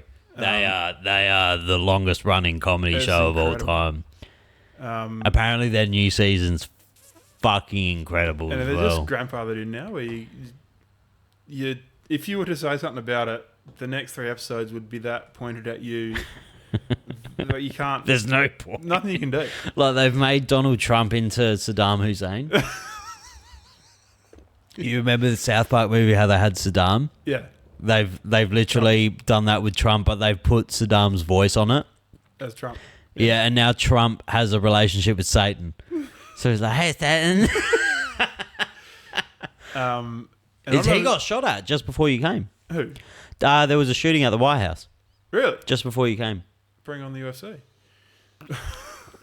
That's going to end in tragedy. Oh, it's not going to be good. No, I saw the render. Of how they want to do it. It's going to be free for people. Excuse me? So, you know how the White House goes, like for the inaugurations, it's like a... Yeah, the whole... So, they're not selling seats. They're going to give away all the seats for the arena, which will be like 10,000, I think. And then they're going to let people just flood the lawns and shit. Yeah, perfect. So, yeah, that's... Why wouldn't you? Why wouldn't you? Why wouldn't you in the midst of a war and fucking Netanyahu's waiting for a false flag? Netanyahu's just like, let's put a fucking burqa on a cunt and send him in with a rifle. Let's see how we go. Yeah, it's a crazy time, man. Do you get around the MMA? Not hugely. Not enough to really know anybody. But yeah, it's just a phenomenal. The pursuit of being the hardest man in the world to kill with bare hands. I like doing hard things, but that's a very funny way of putting. Do you know, as like a diehard MMA fan, that's a very whimsical way of putting it. Yeah, well, that's what it is. Man. Yeah, it's not a matter of not a matter of just being the best bloke at punching people, but you're also trying to be the hardest one to kill. Yeah. Which is John Jones. It is. John Jones, for the last 15 years, has been cemented as the most dangerous man in the world. Yeah. Like, without a rifle, without any weapons. Yeah. In the last fucking over a decade, there has not been a single human alive that would be able to kill him. Yeah, I can walk into most places and know that I can shuck oysters better than most people in that place. John Jones can walk into any building in the world and be like... That's why he is how he is. That's exactly why John Jones is how he is. There'd be nothing to be scared of. But you could probably shuck oysters better than not. Do you know what though? I used to work at the fish factory on Grand Junction Road. Some freaks, man. When I was 10. Yeah, I said most buildings, not all buildings. When I was not the film fish markets, man. There was some people there that you could tell had some very checkered past, and their only option was to just shuck oysters, and they were just shucking oysters. All what was that fucking movie? There was a movie where it was a Jason Statham movie, and the opening scenes is of him shucking oysters, and he finally shucks his millionth oysters, and then he goes back to killing people. It's a Jason Statham movie. It sounds like I need an edit for the Instagram. Have you not seen that? No, I haven't seen it. I believe it's a Jason Statham movie. And wait up! I got my girl right here. I got my girl. I don't have a producer, but I got something way better. I got ChatGPT. I'll just go for a quick piss while you find that out. Yeah. No, I can pause it. I can pause it. Yeah, copy. I completely forgot what we were talking about. Yeah. Take 3 minutes off, and it's like a brand new day. We've had a few beers. Good. All right, we are back. I forgot what we were talking about again. But I remember we were talking about MMA, and just come in as much as you can. We're good? Yeah, that's perfect. I always think of obviously these guys are they're modern day. Everyone says it's the cliche. They're modern day gladiators. Yeah. Have you ever watched Game of Thrones? Yes. I'm the biggest Game of Thrones cock rider of all time. Mm-hmm. Even though it's terrible the last 2-3 seasons. I will always watch it every year. Oh, I only read the books. Joking. But I read the books. Have you? Yeah. Okay, we'll get into that after, actually. Everyone talks about the Red Wedding. Everyone knows the Red Wedding. Yeah. Because I rewatched it because my missus hadn't watched it. And my missus was never a show girl. Mm-hmm. And then she watched Game of Thrones and she was like, I get it. Yeah. So I made her watch Breaking Bad. Yeah. And I made her watch Game of Thrones. Yeah. When I rewatch Battle of the Bastards, when Jon Snow and that Ramsay Bolton cut, that has to be the worst time of all time to get into a fight. Yeah. Medieval times, you strike me as someone that knows his for some reason, you strike me as someone that knows his Viking lore. Am I right? Viking's another fucking incredible show. But you know some Viking lore, medieval lore. Yeah. As you said, imagine getting... And even up to... Imagine going to a fucking Colosseum against a tiger and you're malnourished. You've been fed oats. You've been fed fucking... The fighters today have meal plans with fucking... They know every macro and neuron in their body. These cunts are on fucking chicken testicles and oats. Yeah, if they're lucky. And water. Yeah. And they had fucking probably leukemia. God knows what they had. And then they had to go out and fight with a fucking mace or a sword. And what gets me about that stuff, and even up to, obviously the invention of penicillin in the 1900s, you cop a nick from a sword, you're fucked. You're fucked. Well, they don't have antiseptic. They're cutting your fucking arm off or you're dying. American Civil War shit. You just hope that bullet hits you in the head, so you're just dead. Yeah, if it hits you in the fucking guts, they're gonna. You're cut just gonna. If you get shot in World War One in your leg, your options are we're cutting your leg off with no antiseptic, no fucking painkiller. Die of an infection later, so you can die later and maybe buy a house for $7.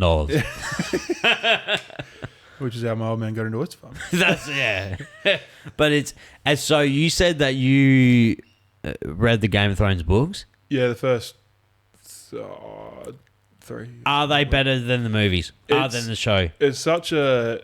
I mean, I love reading.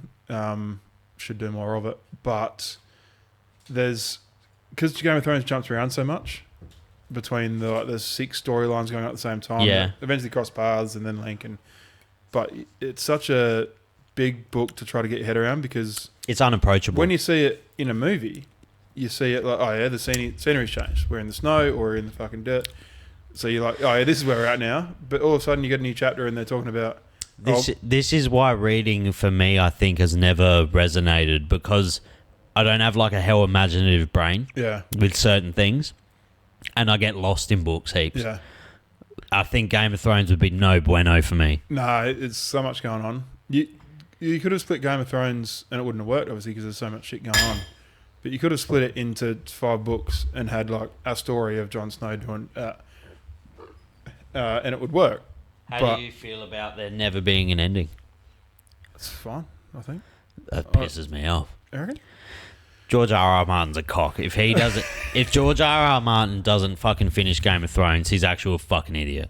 Yeah, but how do you finish it? I think what he's done is he's overmade the world. So to the point he doesn't. I don't think he knows how to finish it. No, that's part of the multiple narrative thing. Is that like you can wrap up a story about someone dying, but he's built such a world.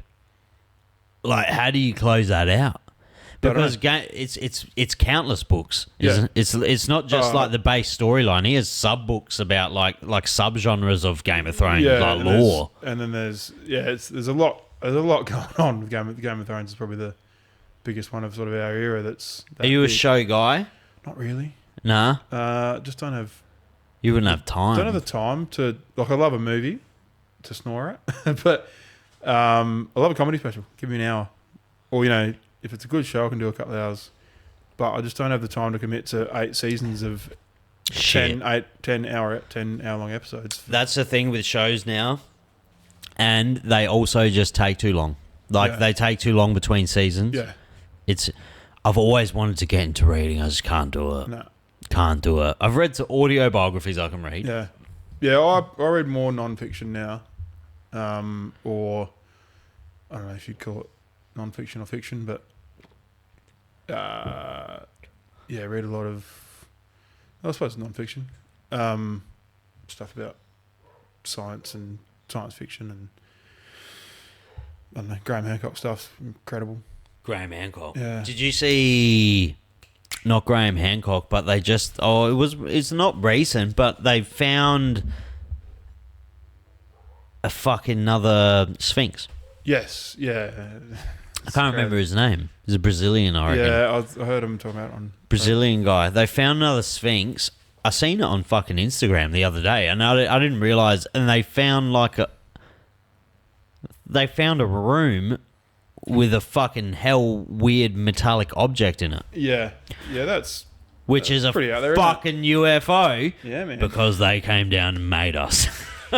I was never into it. I actually need to calm down a bit. I have been delving too much into that because I always used to think people were crazy when they used to say that maybe we were like helped along by aliens. I was like, that's a bit fucking weird.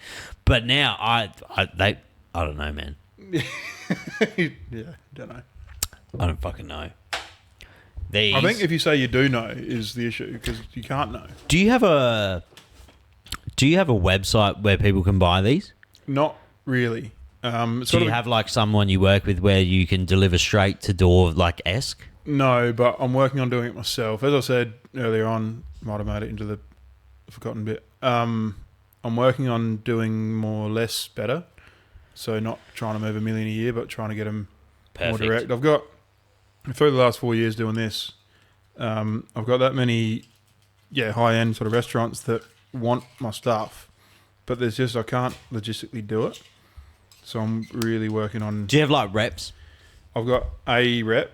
Tim from Jet Oysters is the man. He's a freak. He'd sell oyster Eskimos. So he can move oysters, no dramas. But yeah, like I said, he's doing pallets. You know, we sold 6,000 dozen in the week before Easter. So there's that level. That's the sort of farm level at Cal Oysters, and then there's the event level at what I do as FOCO. And there's a gap in the middle there where I can move a lot of oysters and get some really good product on my plates in front of some really cool people. But it's just the logistics of breaching that gap. This is what we do. We form a subscription base.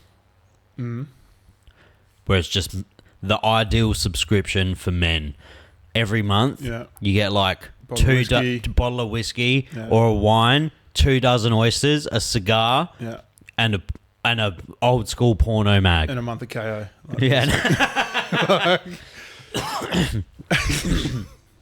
Is there anyone that, dude? I'd fucking sign up to an oyster sub. Yeah, I would. If it was like if it could be like with a collective of oyster growers around Australia to make it like interesting, that would be something like cool. with a wine club type setup where you've got because a dozen random different and then you can take like pick and choose your flavor profiles and shit. I don't know. I've never actually had like say X amount of Pacifics in front of me to be able to taste the difference from different growers. Yeah, I've only ever done it really a couple of times. Is it a bit wanky? Well, no, not at all. Can you taste the difference in them? You don't drink red. Absolutely, 100%. Because yours tastes clean. Like, it's a very clean tasting oyster. So you'll taste the difference on any given day. You know, Franklin Harbour's got, like I said, 10 hectares of water, sort of in a wine glass shape. You'll get a different flavour from different areas of the same bay. Saltier. Within a few k's of each other. Oh, I don't know if this made it into the pod as well. We were talking for longer than I thought. Yeah. The water is saltier in your little section than it is in the actual ocean. Yes, right. So Franklin Harbour is a almost completely landlocked bay. There's only one, 100-metre wide entrance in and out of the bay. So it's saltier, it's warmer because it's shallower than the ocean. We're also halfway up the Spencer Gulf, so it's saltier up there as well. So you get a much different flavour profile as you'd expect from the guys on the west coast at Coffins or Smoky, Streaky, Sojourner. Because it's we just don't have that water flow from the Southern Ocean. It's all the nutrient in the harbour comes from underground water from the land, not from water. Not all of it, but most of it. So it's a really different flavour profile. Saltier, maybe not sweeter, but less. Less. Not flavour, but much more salt driven, and your oysters are salty, maybe, but like in a not like that's not a bad thing for oysters. No, not at all. Like but not briny. They're heaps salty. Yeah, you can taste it, but there's the same amount of water in that as there would be in one of the Coffins, but there's more salt in that water than there is. So it's a salty oyster. But it flushes out the bitterness. It does. It really flushes out that fucking like irony kind of minerally bitterness that fucking oysters usually have. Yeah. Are you like a just purely like? Would you give up meat before you gave up seafood? I have no intention of doing either. Do you fuck with everything from the ocean? Yeah. Pretty much, except octopuses because they're too smart. I love eating it, but... Do you feel bad? I don't think they're any less intelligent than a dolphin, man. So you feel bad? I do. Really? I fucking love eating them. So do I. I don't have any fucking issue eating. Dude, I feel bad shooting fucking deers sometimes. Yeah.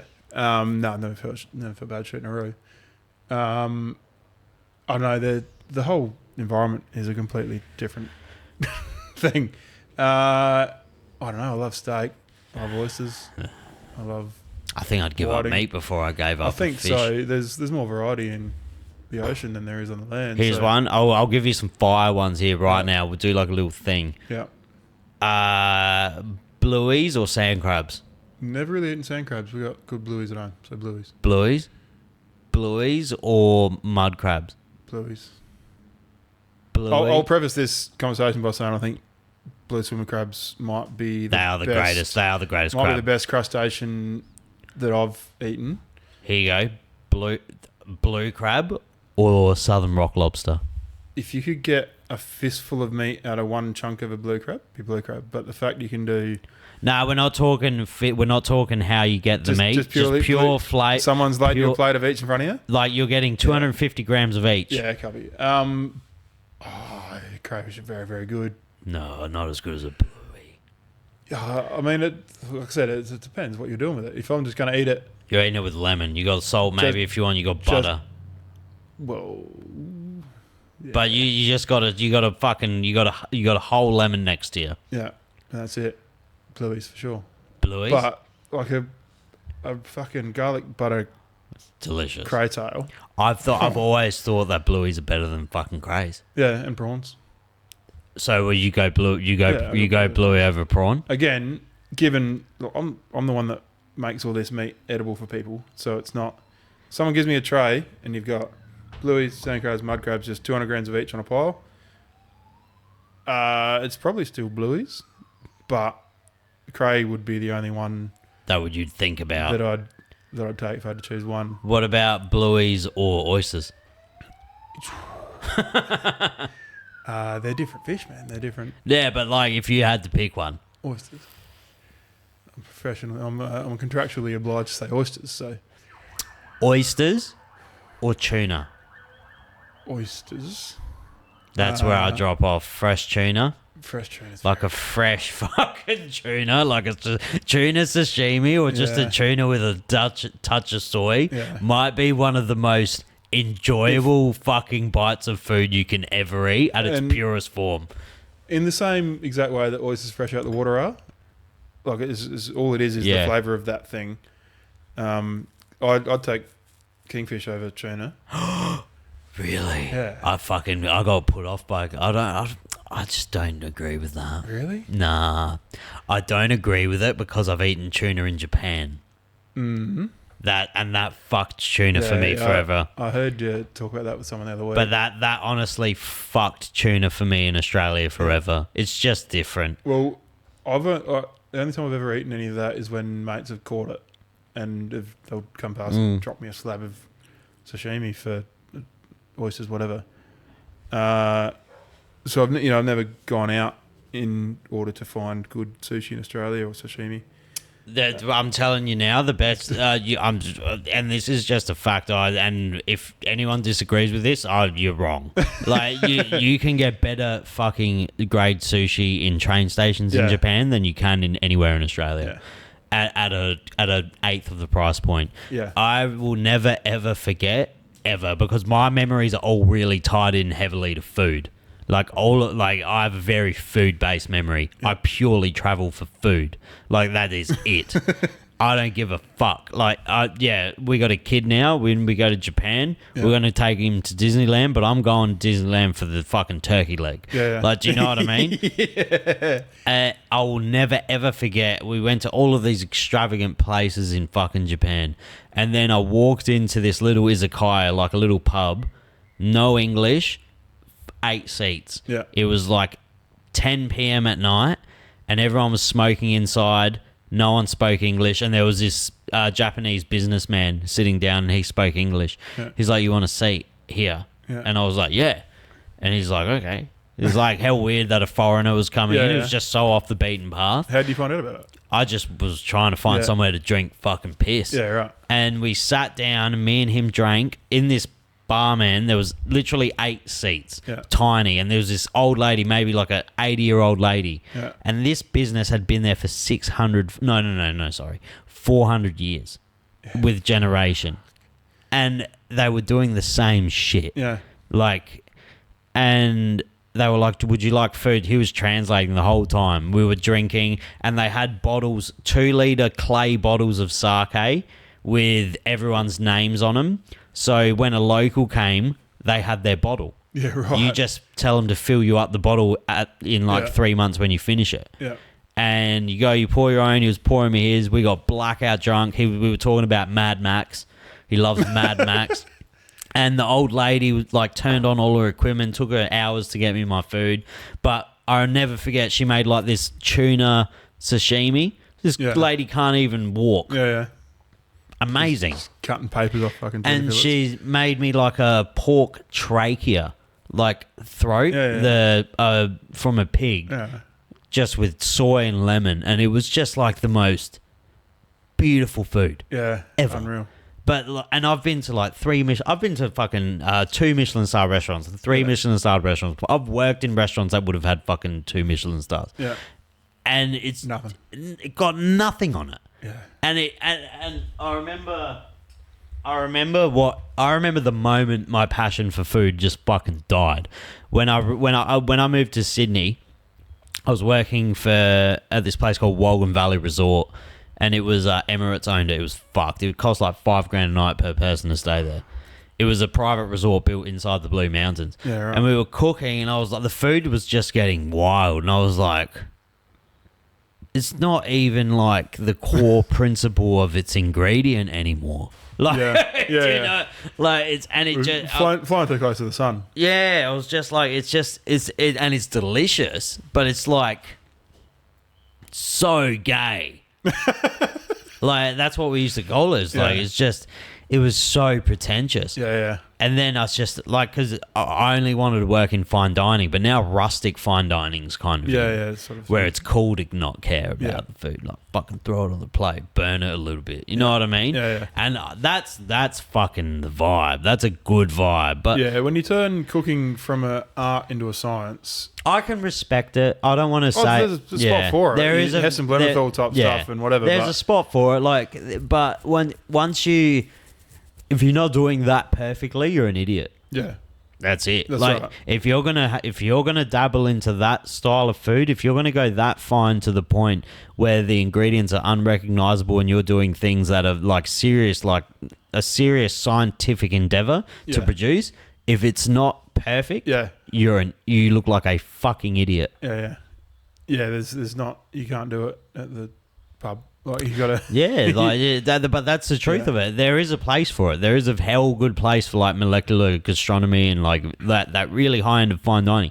But at the moment, the hottest thing is sustainability. Yeah, like all of these 3-star restaurants, all the top 5, I guarantee all of them are considered very sustainable because they use every single ingredient. There's zero wastage. Do you know what I mean? Yeah, it's come from the Michelin stars and stuff. It's not so much necessarily judging the plate of food that's been put in front of you on its own merits, but the fact that there's a fucking picture showcasing ingredients is a big thing now. Yeah, like it's and back in the day it wasn't as much when I was working, but like giving props to say having an oyster on that's like Franklin's Harbour's oyster, that's very big now. Yeah, and whether it's usually fucking Coffin Bay. Well, it's quite often not Coffin Bay, but called Coffin Bay because there's nothing to stop you from doing so. There should be laws against that. There should be laws against it. So you can't call the fucking McLaren Vale Red a Barossa Red. There's laws against it.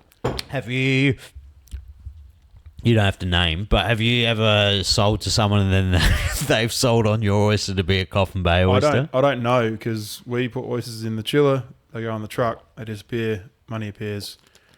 Don't know. But you're selling to say a distributor. Yeah, so and then they would distribute it out. Yeah, so we, like I said, we've palleted like 1,000 dozen plus at a time, sort of thing, is our main market. There's a few guys that get smaller amounts, but it's mostly 1,000 dozen at a time.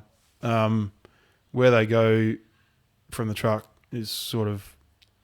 I wonder why. Like, is it hard for you to cut that middle person out? It is, but it's something I really want to do because there's a lot of middle people between, I brought these up here today and I was in the water on... Do you know how much of a factor that is as to why those are probably how good they taste? I do. It's a lot of the factor. Because you control you know exactly what temperature... You don't know that. You don't know that the cunt, after he picks up the 1,000, doesn't chuck him in a fucking shed for 2 hours. And I see photos of pallets of oysters sitting on the tarmac, like outside a chiller. So how long have they been there? Do you export? We don't know. Do you have do they export yours at all? Do you know of? No. Do oysters export well? I always see Australian oysters. I've seen them in Japan. Yeah, so there's a market for it, and there's guys that do it and do it really well. But I don't think they do well in Japan per se, but places like China, I imagine China loves fucking Australian Singapore seafood. loves them. When COVID happened, it was I don't know for you, but for like my brother-in-law with crayfish, Yeah. it's fucking like, Oh, because you couldn't get rid of them. oh no. Yeah. He's like, oh no, Yeah. I can't sell to fucking China. Yeah. Because China, out of spite, cut off. Yeah. The whole lot. Because everyone thinks, like, no one understands how big the seafood industry really is. Yeah. The crayfish industry, there's a black market where people will fucking like they do with cocaine from Bolivia and Colombia. They'll put them on fucking ships and smuggle them into fucking China. It's a huge business. It's unreal. And they just stopped that. Yeah. And when Trump announced the tariffs, like they were going to stop that as well, it was fucked. Yeah, we obviously we're all domestic, but I didn't come back to the business till after COVID, so I didn't catch that. But we're selling to pubs, man. Like, at the end of the day, you're eating oysters. No one's buying a dozen oysters in the shop to go and eat them at home. And but the truth of the situation for like Australia's fishing scene, not enough people in Australia eat fish, so the biggest customer is China. 100%. It always will be. Not only they pay $30-$40 per kilo more. Yeah. So you'd be a fucking idiot. You can't afford not to. You'd be a fucking idiot. Whether you want to keep your you can't swallow your fucking pride. Yeah. And be an idiot. Yeah, you'll get pushed out by someone who does. And what's the problem of exporting goods? Like everything we fucking eat's exported. Yeah. Everything. Whether you realise it or not, there is at least half of the ingredients in Australian products are all imported. Yeah. Unless you're being very particular about what you're buying. Yeah, unless you make $750,000 a year and you can afford to buy Australian-only products because for some reason it's more expensive to buy Australian-only fucking product. Because we got to ship it so far to somewhere else to get packaged to bring back. And then you got to find the packaging. Yeah. And then you got to pay a kid $77 an hour to put a label on because that's our minimum wages. Yeah, yeah. I was talking to a bloke as my Uber driver the other night on the way into town. He's a chef, but he's driving Ubers. I said, what do you do when you're not driving Ubers? I go, used to be a chef, now I'm stacking shelves at Woolies. Because he's getting paid more to put fucking cereal on the shelf at Woolies than he was as a chef. If you're a 30-year-old person and you go to Woolies, you're on $30 an hour. Yeah. Minimum. Yeah. Minimum. So, no stress, just rock up, do what I've got to do. And you're working with fucking kids that no one knows what the fuck they're doing. So if you got half a brain, you're going to excel. It's crazy. I don't know where the solution is there. How do you do with how do you adjust your pricings because of inflation? We haven't for years. Or surely the cost of diesel alone right now would have to warrant a rise. Well, we don't actually use that much fuel. So our boat is petrol, twin. I guess that you're working on like a pretty smallish area. Yeah. Shallow waters. I mean, we're using 40 litres of petrol a day on the boat. Do you have like jetties, like running between, or like standing structures you can stand on and shit to walk between them? You're in the water. You're in the water. Yeah. But yeah, like our lease is not lease is the farm. What we call lease is like 12 k's from the ramp. So we're doing 25 k's a day back and forth, and then a bit up and down. But yeah, we're only using 40 litres of diesel of petrol a day. So it's not a huge fuel cost to do what we're doing, but it's a cost and it adds up. Do you get abalone and shit growing? Not in the harbour. There's a few spots outside that you can get an ab, but you're not allowed to do that. What do you mean? Are you allowed to take abalones? Professionally, no, but as a fisherman, I am. We used to live. Sorry, James. I actually am very good friends with a fisheries officer. Yeah. I used to steal so much abalone when I was a kid, unknowingly, because we lived on Hallett Cove Esplanade. Yeah, you're not allowed to take them. Yeah, from like above mid-water or something. So if they're it's hell illegal. Yeah, like they get really upset about abalone. Like, yeah, you're allowed to dive for them and stuff. But you're not allowed to take them from they're not there anymore because they fixed it. But when we were kids, we grew up on Hallett Cove Esplanade. We used to go down and just grab fucking millions of abalone. Yeah, and it's like $130 a fucking. It's so overrated. Yeah, it is. I love diving for them. Abalone is delicious. It is, but like it's same as whiting. Also, if you ever think I'm going to pay $90 a kilo for whiting. That's crazy. You're a fucking retard. Have you ever seen abalone on a menu? You probably have been fine dining, but like the average punter's never eaten abalone. Tastes like rubber. Yeah. It literally does not have a flavour profile. It's a texture. Yeah. You slice it real thin, bit of flour, lemon pepper. It's crunchy. It's cartilagey. It tastes like, and I love. It tastes like a meniscus. But I love that kind of. Yeah. I love that texture. I like chicken bones, like soft chicken bones. I love cartilage. Yeah. So for me, it's delicious. It's nice, but like I'm not fried. It's nice. Yeah. The fish place in Port Lincoln. Yeah. They do fried abalone. Really? Yeah. You can buy like 150 grams for like $1 billion. Hell nice, but it is. It's delicious. Yeah. Here you go. Mussels or pippies. Gore pippies. I Mussels have or no gore? particular feeling either way, except that I've used a lot more pippies for whiting bait than I have mussels. But eating. Yeah. Mussels? I reckon a gore pippy might be like in my top 3. Yeah. Because I love my favourite seafood dish is a pasta vongole. Yeah. It's my favourite dish. Yeah. Mussels can get fucked. Mussels can get fucked. They're just shit oysters. But very different. They're very different. So, yeah. I know I haven't eaten enough of either of them to really have a comment. When you eat a prawn, are you sucking on that head? Yeah, man. Not deep. You're not getting right in there, but you got to get being gay about it. You got to get the flavour out. That's how I feel when people wash an oyster. Yeah. It's the exact same. Going back to this. Yeah. If you just throw away the fucking head of a prawn. Yeah, I'm not chewing on it and sucking out all, but you've got to. Yeah, you got to go at it. In Japan, they feel they have certain they fill the crab head up with roe. Yeah. The roe, and they grill it with butter and soy. Yeah, right. And you can they give you a little popsicle stick, and you just incredible. So good. Yeah. Where I don't know why, for some reason, in certain countries, offal just stopped. Yeah, it's weird. And food trends, if you eat nice tripe or nice intestines or nice chicken hearts or something, it's delicious. But for some reason in Australia, Western, it's a Western thing. Australia. It's a Western thing. It's not just Australia. It's wherever it's a white dominant area, we just seem to not white but Western, because in Europe the fucking Russians and shit, I'm sure still fucking cane it. Greeks still cane it. Germans, but it's baffling that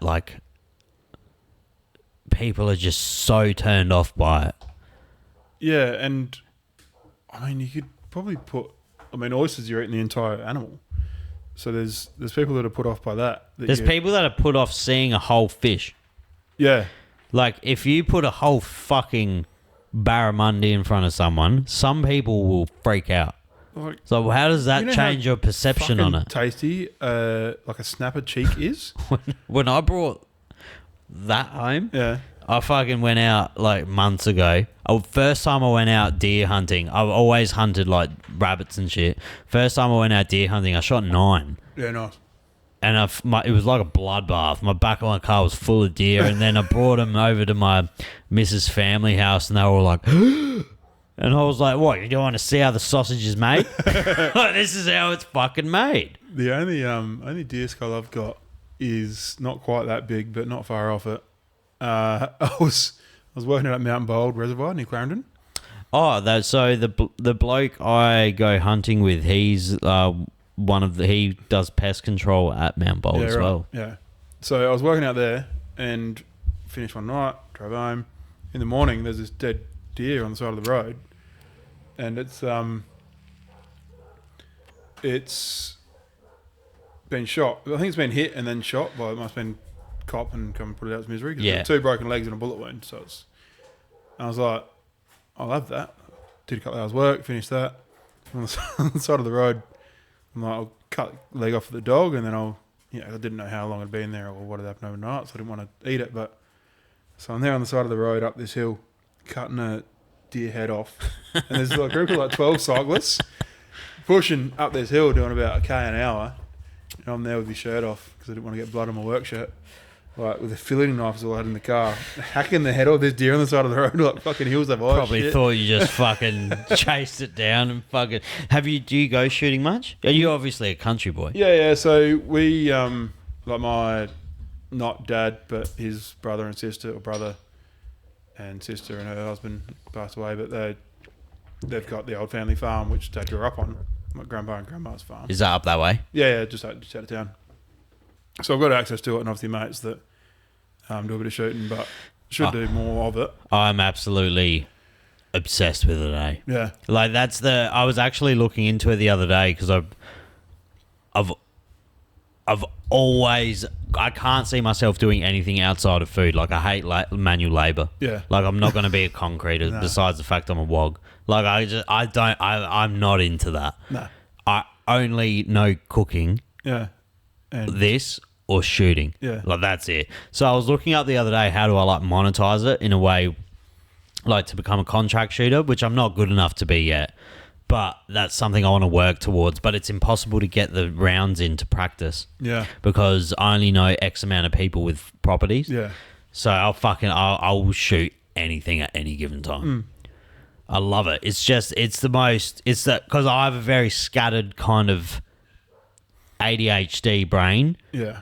I feel like when I'm hunting, I have to be very solely focused on that. So I can't wink with my right eye. Face is like I've had a stroke. I can't do it. But I pick up a rifle left-handed naturally. And so I can't. So I had to teach myself as a kid how to shoot right-handed because I couldn't. I can't. No shit. It was nothing because I did it when I first started. Like I shoot pool left-handed as a rule.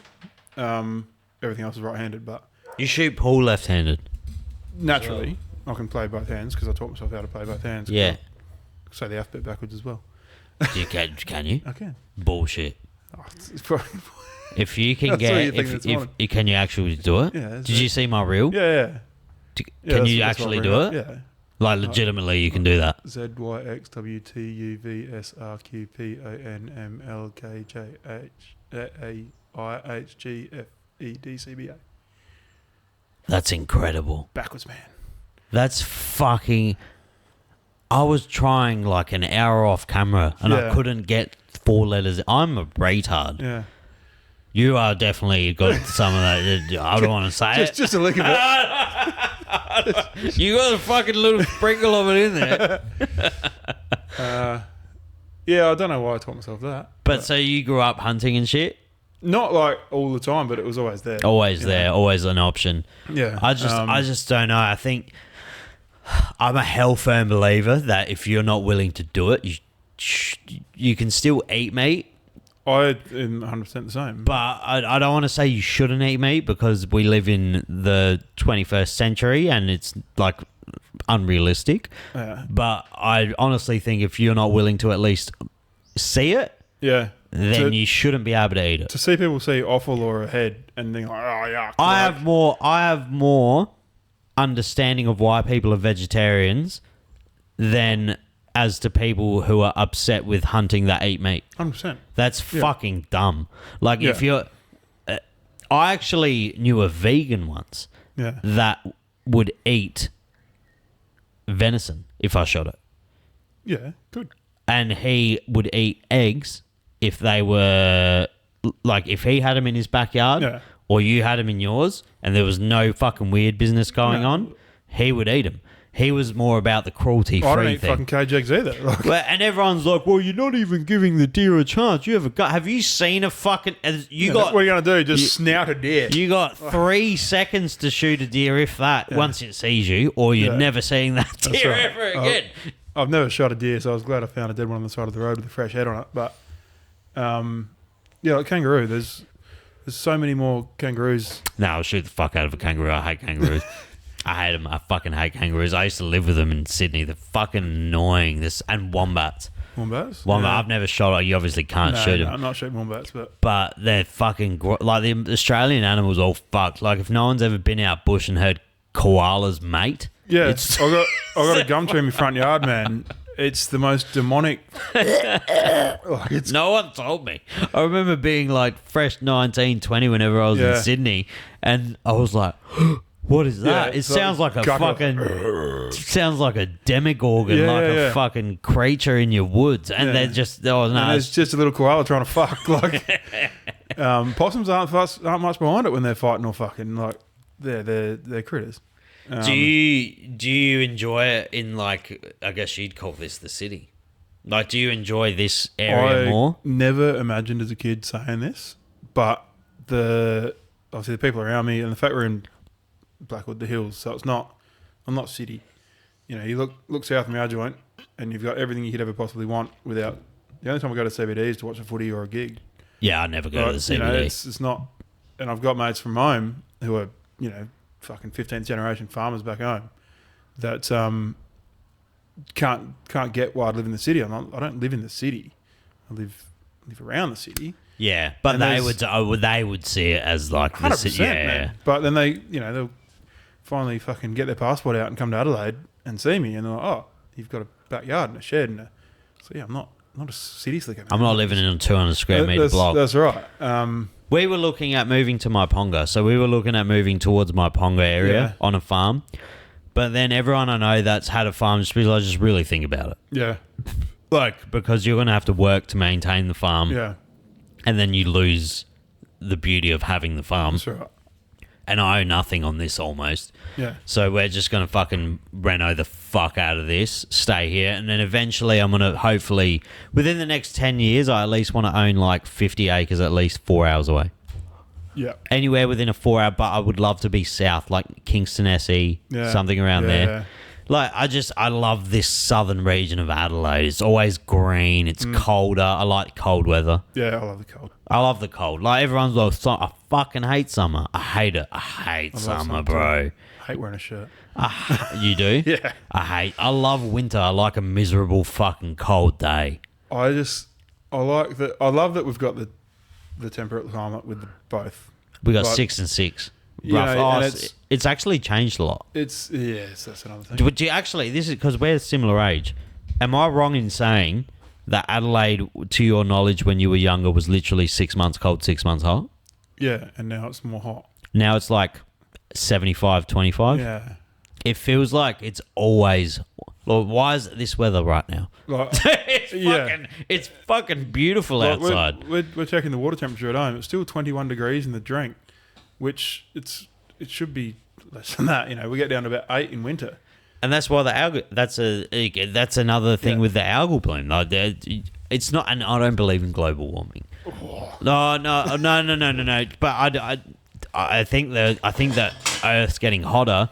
I don't think that people are having as much of a tribute to it. I think it's just a literal... I don't think Australia is having as much contribution to it as we're being told we are. No, because you get us trying to be zero, and then you fucking log on to Instagram and there's an Indian fucking just throwing shit out in India. Like, we all live under the same fucking... Or they're building coal-fired power stations quicker than they can fucking dig the coal out. But trying to dick us out of fucking having plastic straws because... India and fucking China and whatever want to do whatever the fuck they're doing, and that's just stupid. We all live under the same. It's the exact same fucking sky. That's right. I lost it at a family function there because I'm the issue in the family because I'm fucking 18 years younger, and I grew up around Aussies. My siblings grew up strict Wog, like all their friends were Wog. My sister went to Marion High, like all my brother's friends were Lebos or Greeks. I was but when I went to school, I'm a little fucking Darrow. Yeah. I was with the Aussies. Like, I'd call people Wogs. Yeah. And I used to think I was like, and like it's just I was the only, like the Epstein files. If I said that, they'd be like, "You're fucked." Like, I'm the only one that smokes weed. Yeah. I'm the only one that has tattoos. Like, I'm the different one. Yeah. And the other day I was like, it's just bullshit. It's all bullshit. Yeah. Like, it's just all fucking... Cannibal pedophiles running the show, man. What are we doing? My mum still can't comprehend the fact... Like, she can't physically comprehend the Jeffrey Epstein thing. Nah. She can't... Because my mum loved Diana. Now, but like, so when I told her that it could be linked to that, she was like, "No way." Yeah. She's like, she just can't comprehend it. No. My grandma, she's 93 or 94, and so she's grown up from a time where you got the news once a week. And you believed it. And you believed it because it might have been closer to the truth than it. But now she's watching the news. I'll go around and see her, and she's got the news on, and she's worried about stuff. I'm like, Grandma, it doesn't matter. Like, you're 93. You just enjoy it. You don't have to worry about what we're it, doing in fucking anywhere, or just prune the roses and fucking cook the cake. Like, it doesn't matter. It's easy to say that though, but even I get fucking. I physically have to stop going on Instagram because I get too revved up. Yeah. Like, I get so revved up throughout the day, it takes like my whole day away from me. It's a wild thing. And because like me getting mad at things is the most popular thing on my fucking channel. Yeah, you're in a really different, weird spot where you... I have to keep my finger on the trigger of what's happening. I'm like, oh, fuck. Abby Chatfield just posted another reel. I hate on that bitch. I was like, but I don't want to do that. No. Like, I literally only do that for comedic value. That's right. Yeah. That doesn't ruin my day. What ruins my day is the fact that we're just fucking... I see these idiots every day just gobbling up everything they hear. They love it. They love it. But they do. They actually genuinely are like, feed me more. I got a mate who will complain about whatever Sunrise has told him to complain about. It's like, bro, just like go for a walk. Like, it doesn't matter, man. And then you got far right fucking media's hell fucking popular now. Yeah. So it's just like they're like fucking just pretending like they have people's best interests at heart, but really they're just fucking view farming because they know 100%. That hate spreads so much and it gets me as well. That's what Alex Jones is. It's exactly what, but Alex Jones was before it was cool. But now you got all of these people that are like fucking just hate farming views. Yeah, and it's just brainwashing a whole fucking generation. It's a phenomenal time to be alive. Go watch fucking Ocean's 11 and shut the fuck up. And we, and you and I, I'm 35, you're 33, whatever. So we have been brought into it as it started, but there's kids now that have been brought into it with it being a thing already. Yeah, and that's all they've ever known. Yeah, they've never known fucking going for a walk. Well, it's even like. It's hard now though, man, because when we were growing up, we could go to our friends' houses and smoke cones and then be 14 and riding around on a BMX bike around a trail. Yeah. But now I would love my son to have that opportunity, but I don't think I trust our neighborhoods because there's fucking pedophiles everywhere. Yeah, there is. And they're honestly like, and it's not just that, there's fucking psychos that will fucking stab you. Yeah. Like, you're not, if I went out back in the day, I might come home with a black eye. I wasn't coming home with my parents weren't visiting me in the hospital because I just got stabbed 19 times. Like, that's a fucking wild thing to happen. I don't think I could let my son ride around on a bike by himself now at 11. We might be a bit further south than I thought, but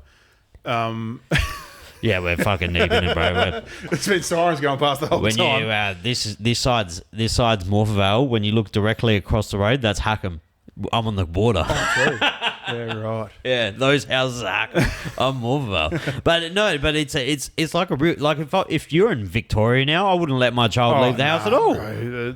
Yeah, Victoria's lost, I think. We've just got to put the fence up. But it's what it is, and you don't know. Like, there's all these fucking pedophiles everywhere. We don't know where they are. No. They've always been there, but they're worse now. It's getting worse. Well, they've got these fucking things, and they can do whatever the fuck they want with them. I had a massive argument with my girlfriend over... Not an argument. It's like... It's hard.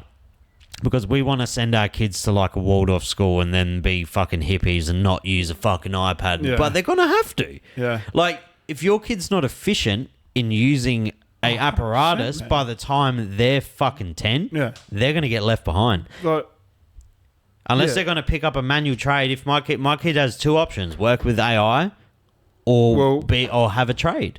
If your job didn't exist 100 years ago, it doesn't exist in 10 years' time. is something that the mushroom told me or not. That's a fucking fantastic quote. Can you say that again? If your job didn't exist 100 years ago, it won't exist in 10 years' time.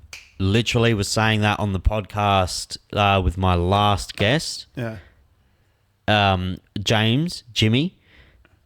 We were saying how, like, a perfect example is I'm renovating my backyard. I want stonemasonry done. I want stone. No, I can do it, but it's gonna cost me way more than I can afford. Yeah. Because back in the day, that was a mandatory practice, and you were considered a fucking loser. It's the same as it's like another fucking peasant job. Yeah. Was blacksmithing. Yeah. If you're an efficient blacksmith now and you can make a Damascus steel knife with a deer antler handle, you're selling that for $3,000. Yeah. But now you got all these useless jobs coming out of universities like marketing.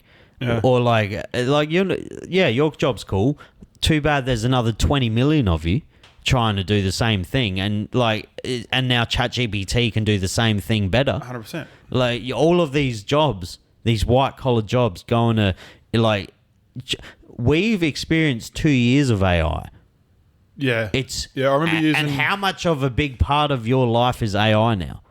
Not as much as whether you know it or not. Not as much as it should be. Yeah. But how much do you see it every day? 100%. A million. I remember using AI for the first time. Went with a couple of mates and did a night in the Barossa, and we're there at night drinking red wine and whatever, and using ChatGPT version 2. Now it's at 5 or whatever. Yeah.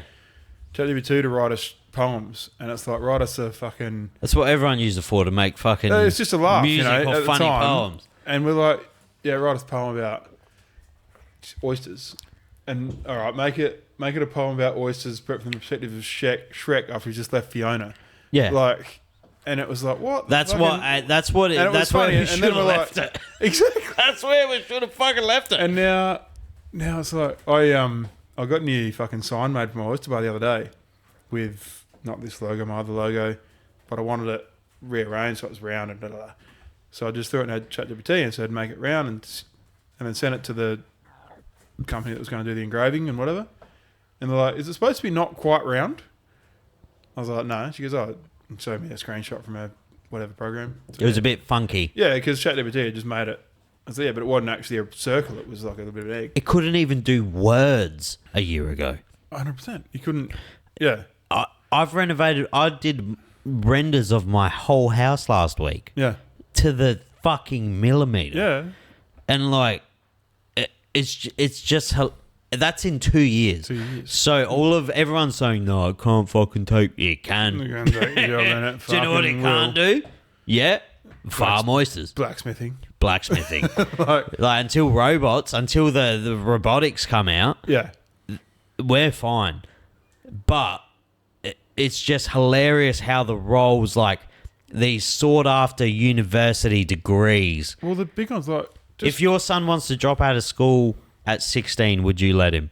If he had not to be an idiot, but if he had something he really wanted to do, say he came up to you and said, Dad, I have no interest in school. I really want to be a fucking stonemason, or I really want to be a landscaper. Would you let him if he had a career path? Stonemason, yes. Landscaper, no. I guess I can kind of see why that's a thing, because stonemasonry is like a craft. I had kids at 21, and looking back now, I'm like, oh, that was a fucking child that had a kid. At 21, I was not. If I had a kid at 21, I would have not. My son's best intentions would be for me to not be in his life.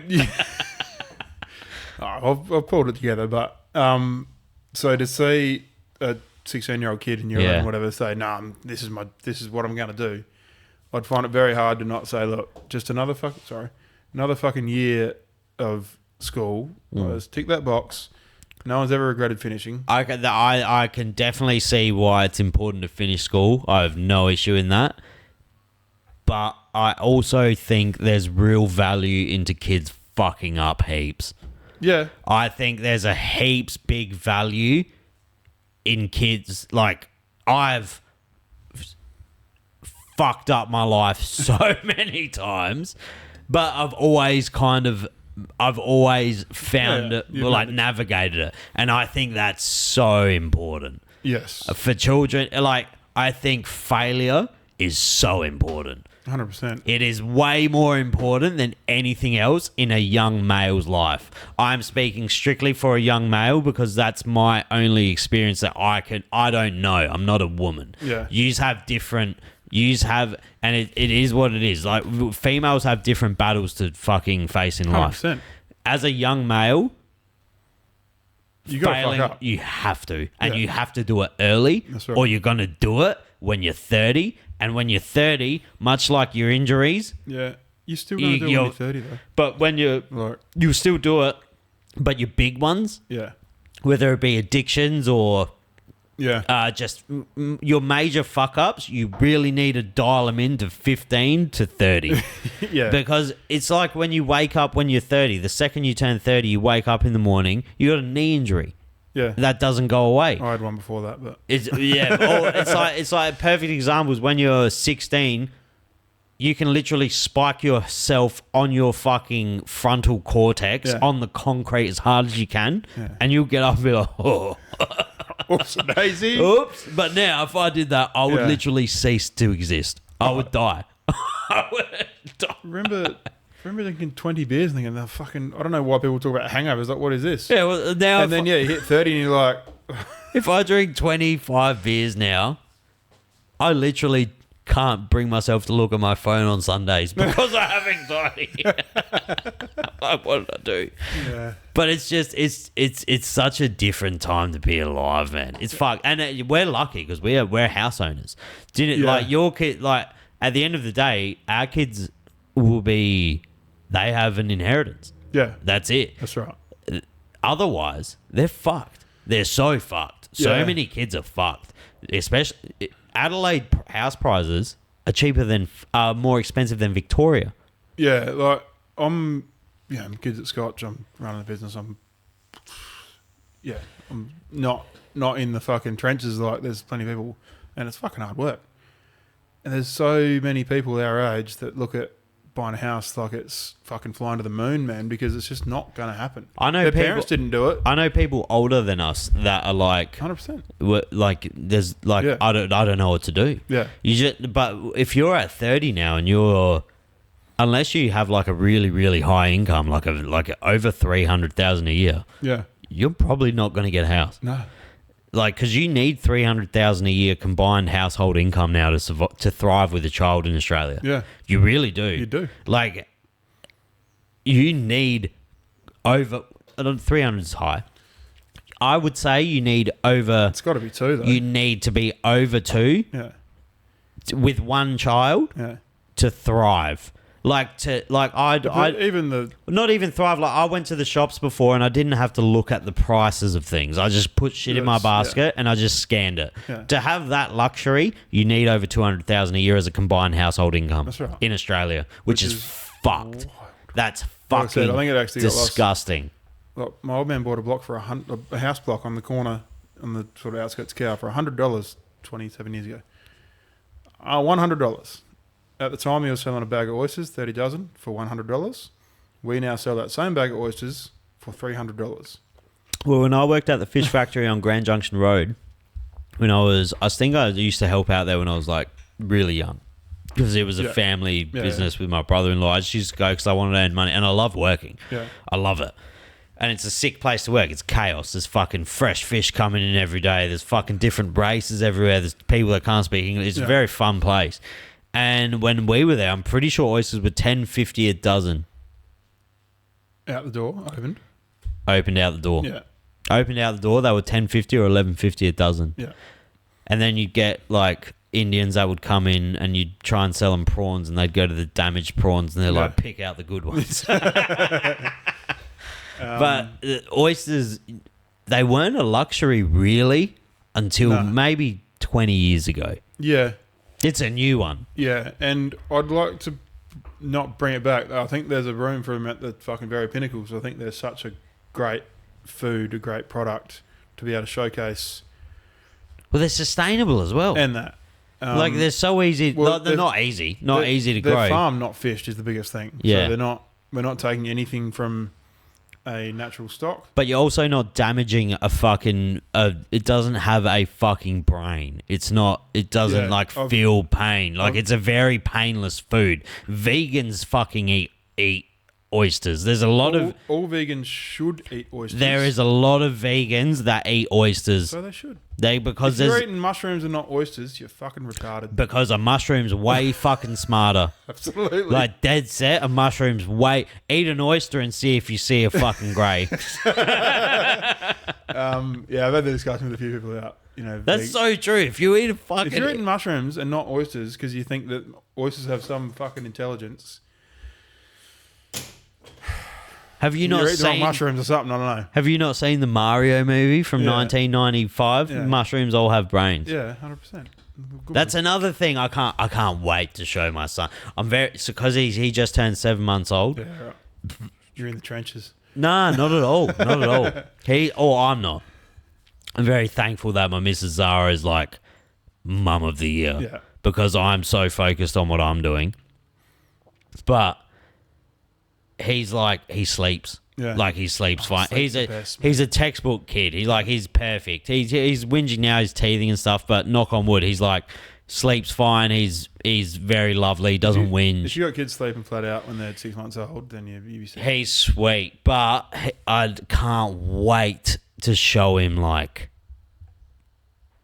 movies. Yeah. But we were talking about, so I seen a thing. I didn't realize, because I'm not a maternal person. Yeah. I never wanted kids, but then we had a kid and I was like, this is kind of cool. Well, I was 20 when I had that decision to make, so I'll fucking work it out. But so nowadays you got the shows like Bluey and shit, and that's what fucks them up. And I watched a reel. Not Blue. I watched a reel on it though, but the animation today. And shit? It's like TikTok. Ding, ding, it's ding, like ding, it's bounce. grooming them for TikTok. So fucked, bro. And then I literally put on Blinky Bill the other night. Yeah. You used to watch Blinky Bill? I was on YouTube and I had him with me. Yeah. And he never really watches the screen, but he loves it. He's fucking... Yeah. So I was on this just editing shit, and I was like, I'm going to put Blinky Bill on quickly while his mum's not watching. Yeah. I put Blinky Bill on, and it was like the slowest pace.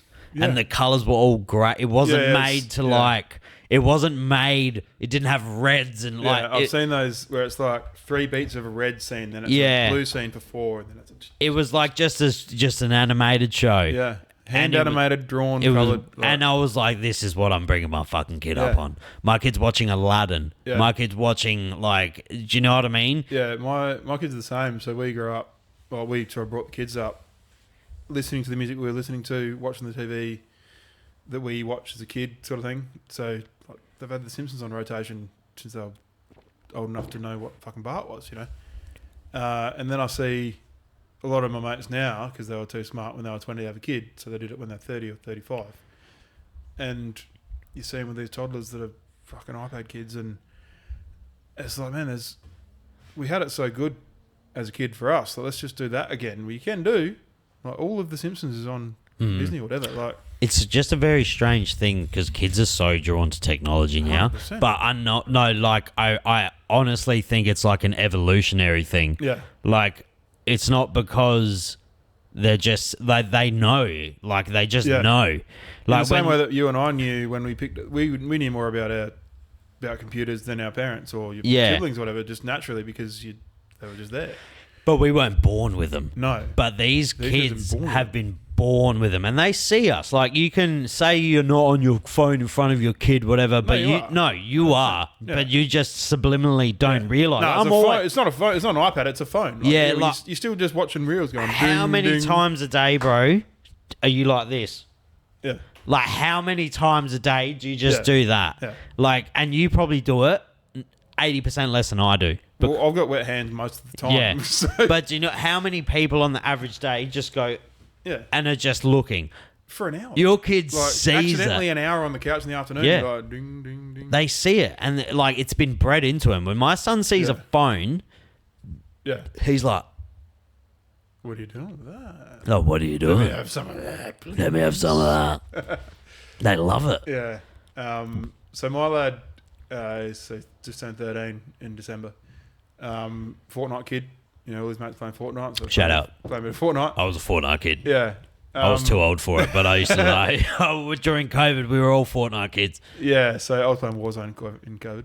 But, and then when they re-released Pokemon Fire Red and that the other month, I loved it as a kid. So he's got a Switch and I bought him that. And after a couple of weeks of playing a bit of Pokemon he's like, I get it. I get what you're saying about Fortnite, how it's like just a sink of your Brain rot. Whereas playing Pokemon, it's slower and you actually got little goals you can da-da-da. Gaming's a perfect fucking example, bro. Yeah. Gaming, so a lot of people don't know this on the channel. I was a really, really sweaty fucking competitive. Fortnite? No, just gaming in general when I was younger, more Call of Duty. Yeah. Like COD fucking Black Ops 3, Modern Warfare 3 back in the day, but I wasn't competitive. I was like fucking really good. And I got arrested in town one night. It was falsely. I got off. Yeah. I got arrested. I didn't do it. And I was barred from the Adelaide CBD for a while. The whole fucking CBD? Oh, yeah. What? That's the dream. Yeah, I got it appealed, though, because I worked in the city at the time. Yeah. And during that time, Black Ops 2 came out, and I remember dumping, like, over 5,000 hours into it because I couldn't go to town. And I just pumped it. Supposedly it takes you 10,000 hours to master anything. Right. If they're actually, so I put way over 10,000 hours into Black Ops 3, and I guarantee there would be only a select maybe 200 people in the whole universe that could maybe beat me in a one-on-one on Black Ops 3. I remember I played with. I only picked up a Call of Duty like 3 or 4 years ago. Yeah. 4 or 5, maybe even longer. We picked it up a while ago. And I hadn't downloaded one in a while because if I start touching one, I start getting obsessed. Yeah. And then they're so good. It's very good for me because it deters me from doing other things, but then it starts consuming other parts of my life. Yeah. And I got on it, and I remember playing with my boys for the first time. One of my mates is very good at games, and he was like, "What the fuck's happening here?" And I was like, "Don't worry about me, bro." But even like the original point of it was, you can even see it in games now where it's they're with introducing micro transactions and shit and turning and grooming kids into gambling. Yes, 100%. It's like I remember seeing it with Black Ops 3. They had the crate system where you were literally gambling on getting a weapon to make your game experience better. That was like a test run. And then Fortnite came in, and then it was like quick interactions of fun. Like it's not about the drawn. It's not about it's gaming's just so different now. And then certain people get their hands on big studios, and now it's all about making money. And it's fucking. It takes away, like, they're all about deadlines and shit now. It's ruined the fucking gaming industry. Or you can also send a game out without it being finished now. You're 35. You were there for fucking Halo. Yes. And Gears of War. Yeah. And LAN parties. Yeah. And like, that's gaming. Fucking like Diablo 2 LAN party. I mean, a mate had... Diablo 2 LAN party. Had 3 brothers. He was my age, and then his brothers were all like, 5, 8 and 10 years older sort of thing. Or maybe 8, 10 and 12, it's a bit of a gap there. But his brothers had to they bought old computers off the school or whatever and fixed them, and they had a 4 computer room set up in their shed for LAN parties so they could play Call of Duty, or not Call of Duty, like Diablo, Unreal Tournament, Quake and shit. That's the dream. As a kid, so these guys are like, older teenagers, we're fucking 10, 12, whatever. And we're like, oh, come out, my brothers got this. And it was like, what is this? What? How are you playing together at the same time? You'd obviously played, GoldenEye and stuff, 4-player or whatever. But on the same screen. Same screen, this fucking big. But and then some cunt will get the golden gun and just ruin everyone's day. Also got like 3 cousins, 3 brothers, my cousins. So yeah, I was the 4th player when I go for a crack out the farm with them. And they're all playing it every night or whatever. And then they've got me as the little bunny in the corner just getting popped. I didn't even know where I was, and they're just But that, compared to the massive scale of gaming and stuff now, it was so, looking back on it, that's what we've been doing for a while. It was so slow. Yeah, it was slower paced. And to a point, like you finish the night gaming and it would show you how many games you'd won that night or whatever, probably not even. But it wasn't in a kill death ratio stat that was something you built. It wasn't over as years. competitive.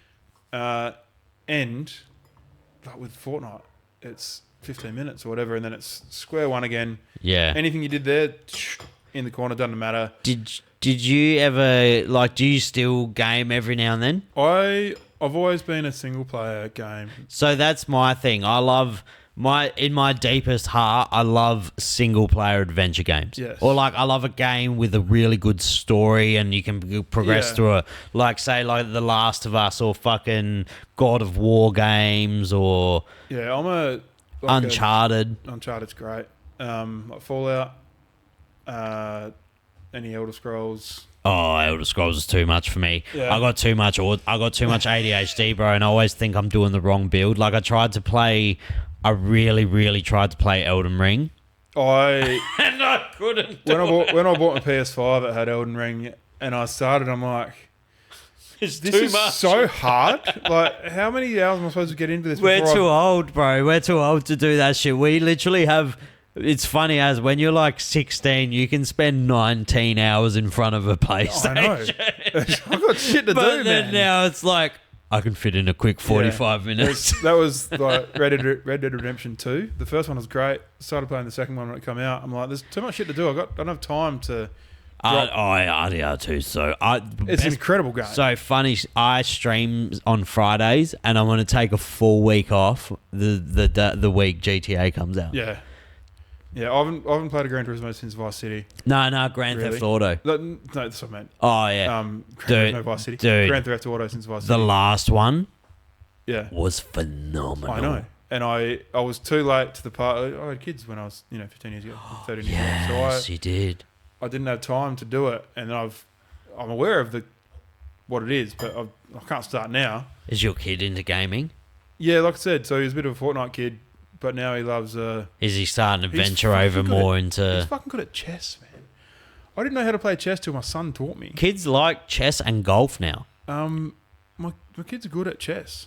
That's a good one to be He good bought at. me a book for Christmas called How to Beat Your Dad at Chess. He bought that for me because he's significantly better at me than I expect I'll ever be at chess. Can you play now? I can play, but I've never beaten him. You've never beaten him? Does that piss you off? It does. You shuck a oyster quicker. Yeah, now. He's better at Muay Thai as well. Is he? Does he train? No. No, I'm just trying to think of things that I'm better at than my 13-year-old son. Would you ever get him into training? I've never done it myself. Is he like is he a sweet kid? He's a sweet kid. I know. I looked at my son today, and he just he just cried for his mum, and I was like, Yeah. Oh, they'll get out of that. nah, but he's gonna be. I can tell. You can just tell he's gonna be like a really sweet kid. Yeah. And I was looking at her, I was like, he's not gonna be a fighter, is he? And she's like, unfortunately not. I'm not a fighter either. I've never thrown a punch in anger, but he's going to be a big boy. I'm 6'3", he'll be taller than me, I think. He'd probably be taller than me Yeah. already. Probably. That's fucked. That's fucking crazy. Oh, you're like deceptively tall. I've had taller people than you, but you're like big. I'm a big dude. Yeah. I was at this gig on Friday night, front and center from one of the world's best drum and bass DJs, and bouncing around a bit. Where was that? At Divide on Harley Street. Pretty sure my friend was there. Yeah. Yeah. Anyway, I bounced around a bit, and this guy's like, sort of tapped me on the chest, like, mate, you can't do that here. You're too big for that. I'm like, man, we're front and center. Like, let's go. And then I saw another mate, and he goes, yeah, in no planet would I ever tap you on the shoulder and like, you're 6 foot. You can't do that. These blokes haven't been punched in the head enough. Like, I think it's such an important thing to take your kids to. Do you know what it is? It's good for boys, even if they're not into violence. for training. Yeah. It's good to train, and not even that. It's not the training. it's kids realizing that there's really dangerous fucking people in the world. Yeah, that's the point. It's not even the point of them learning. It's the point of them rocking up early or looking late and watching the older boys. It's about watching them. Thrown across the room. Yeah, and then because until you go into, as a young man, you think you're way more capable than you are. Yeah. It's really important for you as a young man to cop it a couple times, I think. Yeah, I never really did cut little scraps in You're a big dude. Which is like you would attract so much attention when you were younger. Yeah, and because again, people like me are 5'5" and we're angry about being 5'5". And again, by the time I was 21, I had a kid, so I was not. I didn't do my 20s in bars and stuff, so I didn't see most of that. But there was a bit of it before where, just getting fucking pushed from some down here, like, you want to go? I was like, I literally don't. I got no interest in going, man. It was probably me. I'd never realised that short man syndrome was real until you look back on situations where I was like, oh, I'm definitely the problem. I was 6'3" at 18, so I know all about short man syndrome. Like, I'm hoping to much hit 6'3" rather race someone to the bottom of a pint than. I think if I hit 6'3" by like 42, I'd be happy. You get it. I don't know. I'm fucking. There's a real skill in being short. Because you have to have some other form of talent if you're short. 100%. Because if you're tall, you can just cruise through life, dude. Yeah. Hitting your head on shit. Just hitting your head on shit, just fucking reaching for things. Like when I was a rigger before I was into oysters again. The amount of shit that I could do at 6'3" with this reach that blokes were finding steps for, and you can't just step on a box and on a construction site anymore. So all of a sudden it's an issue. I'm scared to go on ladders because I'm not used to being that high up, dude. I'm literally not exaggerating. Yeah. I get scared of going on like a 7-foot ladder. Yeah. I'll have a heart attack. Yeah, if I'm up the top, I'll be like, I've never been this high in my life. Yeah, I can't do it. I don't. And is your daughter tall?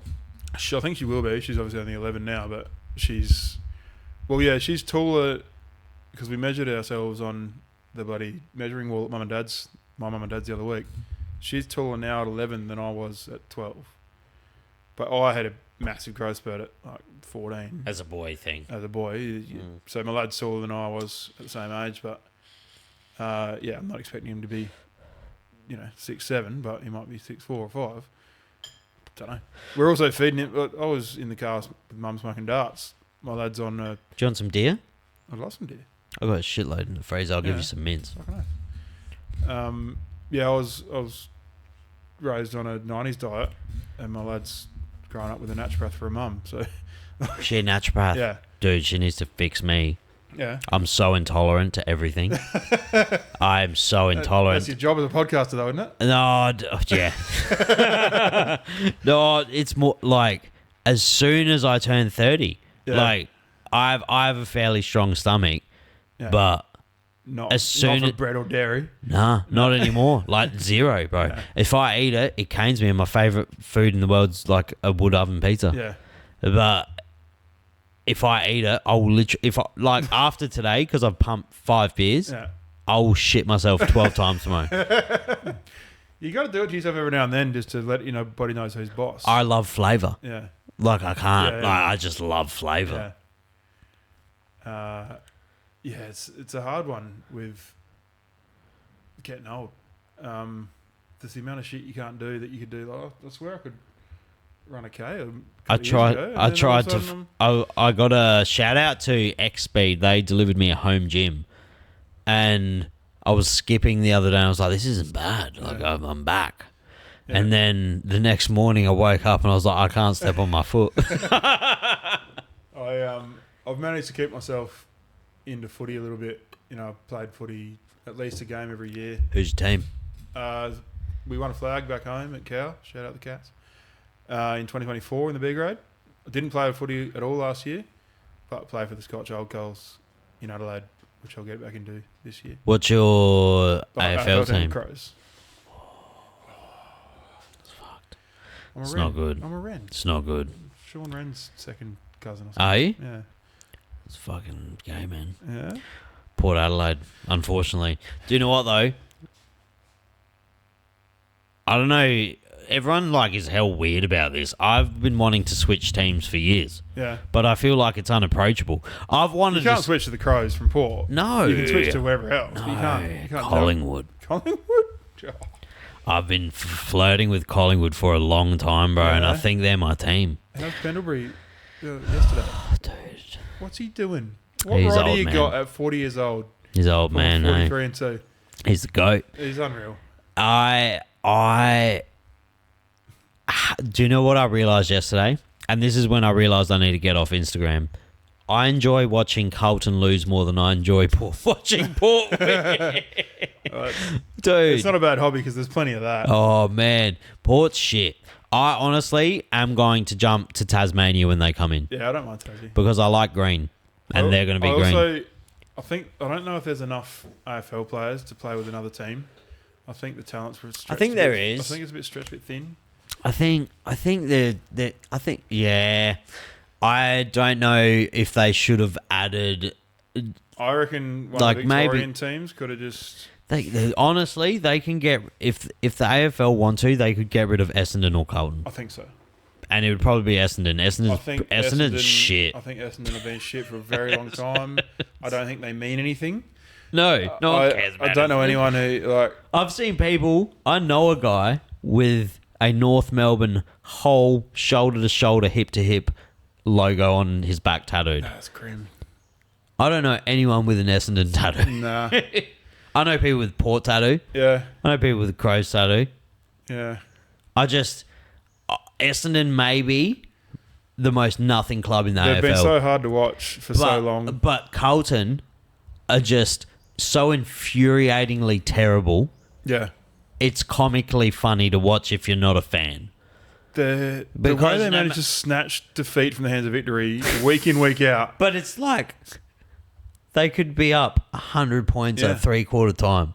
It doesn't matter. No. Like, none of that. There's no point of watching a Carlton game if you're a fan. No. Because you're just going to get more upset if they're winning. Because if they're winning... if it's not going to last. Carlton's the only club in the AFL that even... Like, if they're winning, their fans are more upset because they know what's about to come. Yeah. They haven't won... They've only won one game this year. I think so. But they've been up at half time in like all of them.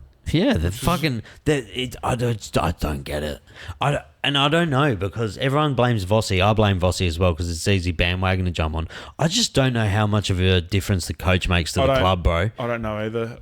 I don't think it does. I think it's purely on players and their mindset. I don't think... And they have so many other coaches, strength and conditioning and ball work and this and that. I don't think the coach does fucking as much as people think. Yeah, it's like the Crows... whatever, saying, you got to sack Rashudo from the board. Like, name another board member.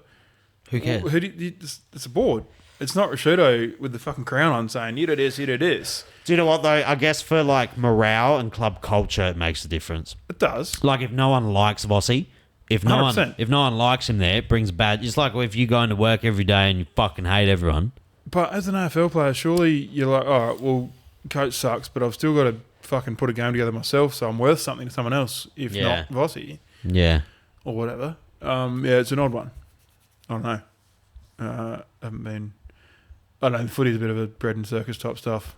I watch it, but it's not what I spend that much time invested in the AFL. I only like to gamble on it. I don't gamble on it. So. I like to gamble on the footy. I like to gamble on the... MMA gambling is the greatest gambling of all time. I was talking about this yesterday, but MMA gambling is the most fantastic form of gambling. It's like you're betting on a fucking gladiator. It's like you're in Thailand and you're throwing dollar bills on a fucking... It's so good. The midget wrestling. The midget wrestling. But fighting invokes something in us that everyone has in them. It's such a guttural, human thing to do. Have you been physically there? Have you been physically to, any form of combat sport event? Only, a couple of local boxing stuff, but still, yeah. If you go to a local... do you know what? Next time in October, if you are in Adelaide, I'll get you a ticket to an MMA show that I commentate up in the north. Yeah. It's fucking good. It's all amateurs, but if you go to an MMA show, the vibes are just... Oh, I can imagine. Oh, because they're in a cage and they're trying to kill each other. Yeah. It's dope. If it wasn't for the bloke in the white striped shirt, it'd be 2 minute 1 man leave stuff. Like, it's phenomenal stuff. Yeah, back in the days of mangers. Yeah. But we will let it go. We've been going fucking 3 hours. It's been It's been an event. Yeah. But I thank you so much for coming. I will tag your pages down below so people can know where you're at, especially your Instagram, because obviously of the food cart. That's what we do. But if you want to give people a little spiel of where to find you, so it's just things like this. Franklin Harbour Oyster Co. On Insta or Facebook or... Any cool events coming up. This will be out next week. Yeah, so I've got the beer coming with Pirate Life, which I think we actually deleted at the start. So we've got another beer with Pirate Life happening probably this week, maybe next week. Goza, like a salty sour, which will be unreal. And Beer and Barbecue is my next big gig in July. Going to pull some stops out and do some really cool shit there. So that'll be a good one. Sponsor me, Pirate Life. I've been fucking waiting. We need a sesh with Sav Cerveza. Yes. That's what we need. We need a summer beer. We need a sesh with Sav Cerveza. Let's make it happen. Let's do it. Thank you for coming on so much, and thank you for bringing the oysters. That was very lovely of you. They were delicious. I urge anyone to try them. Have fun. Thank you. Cheers, boys.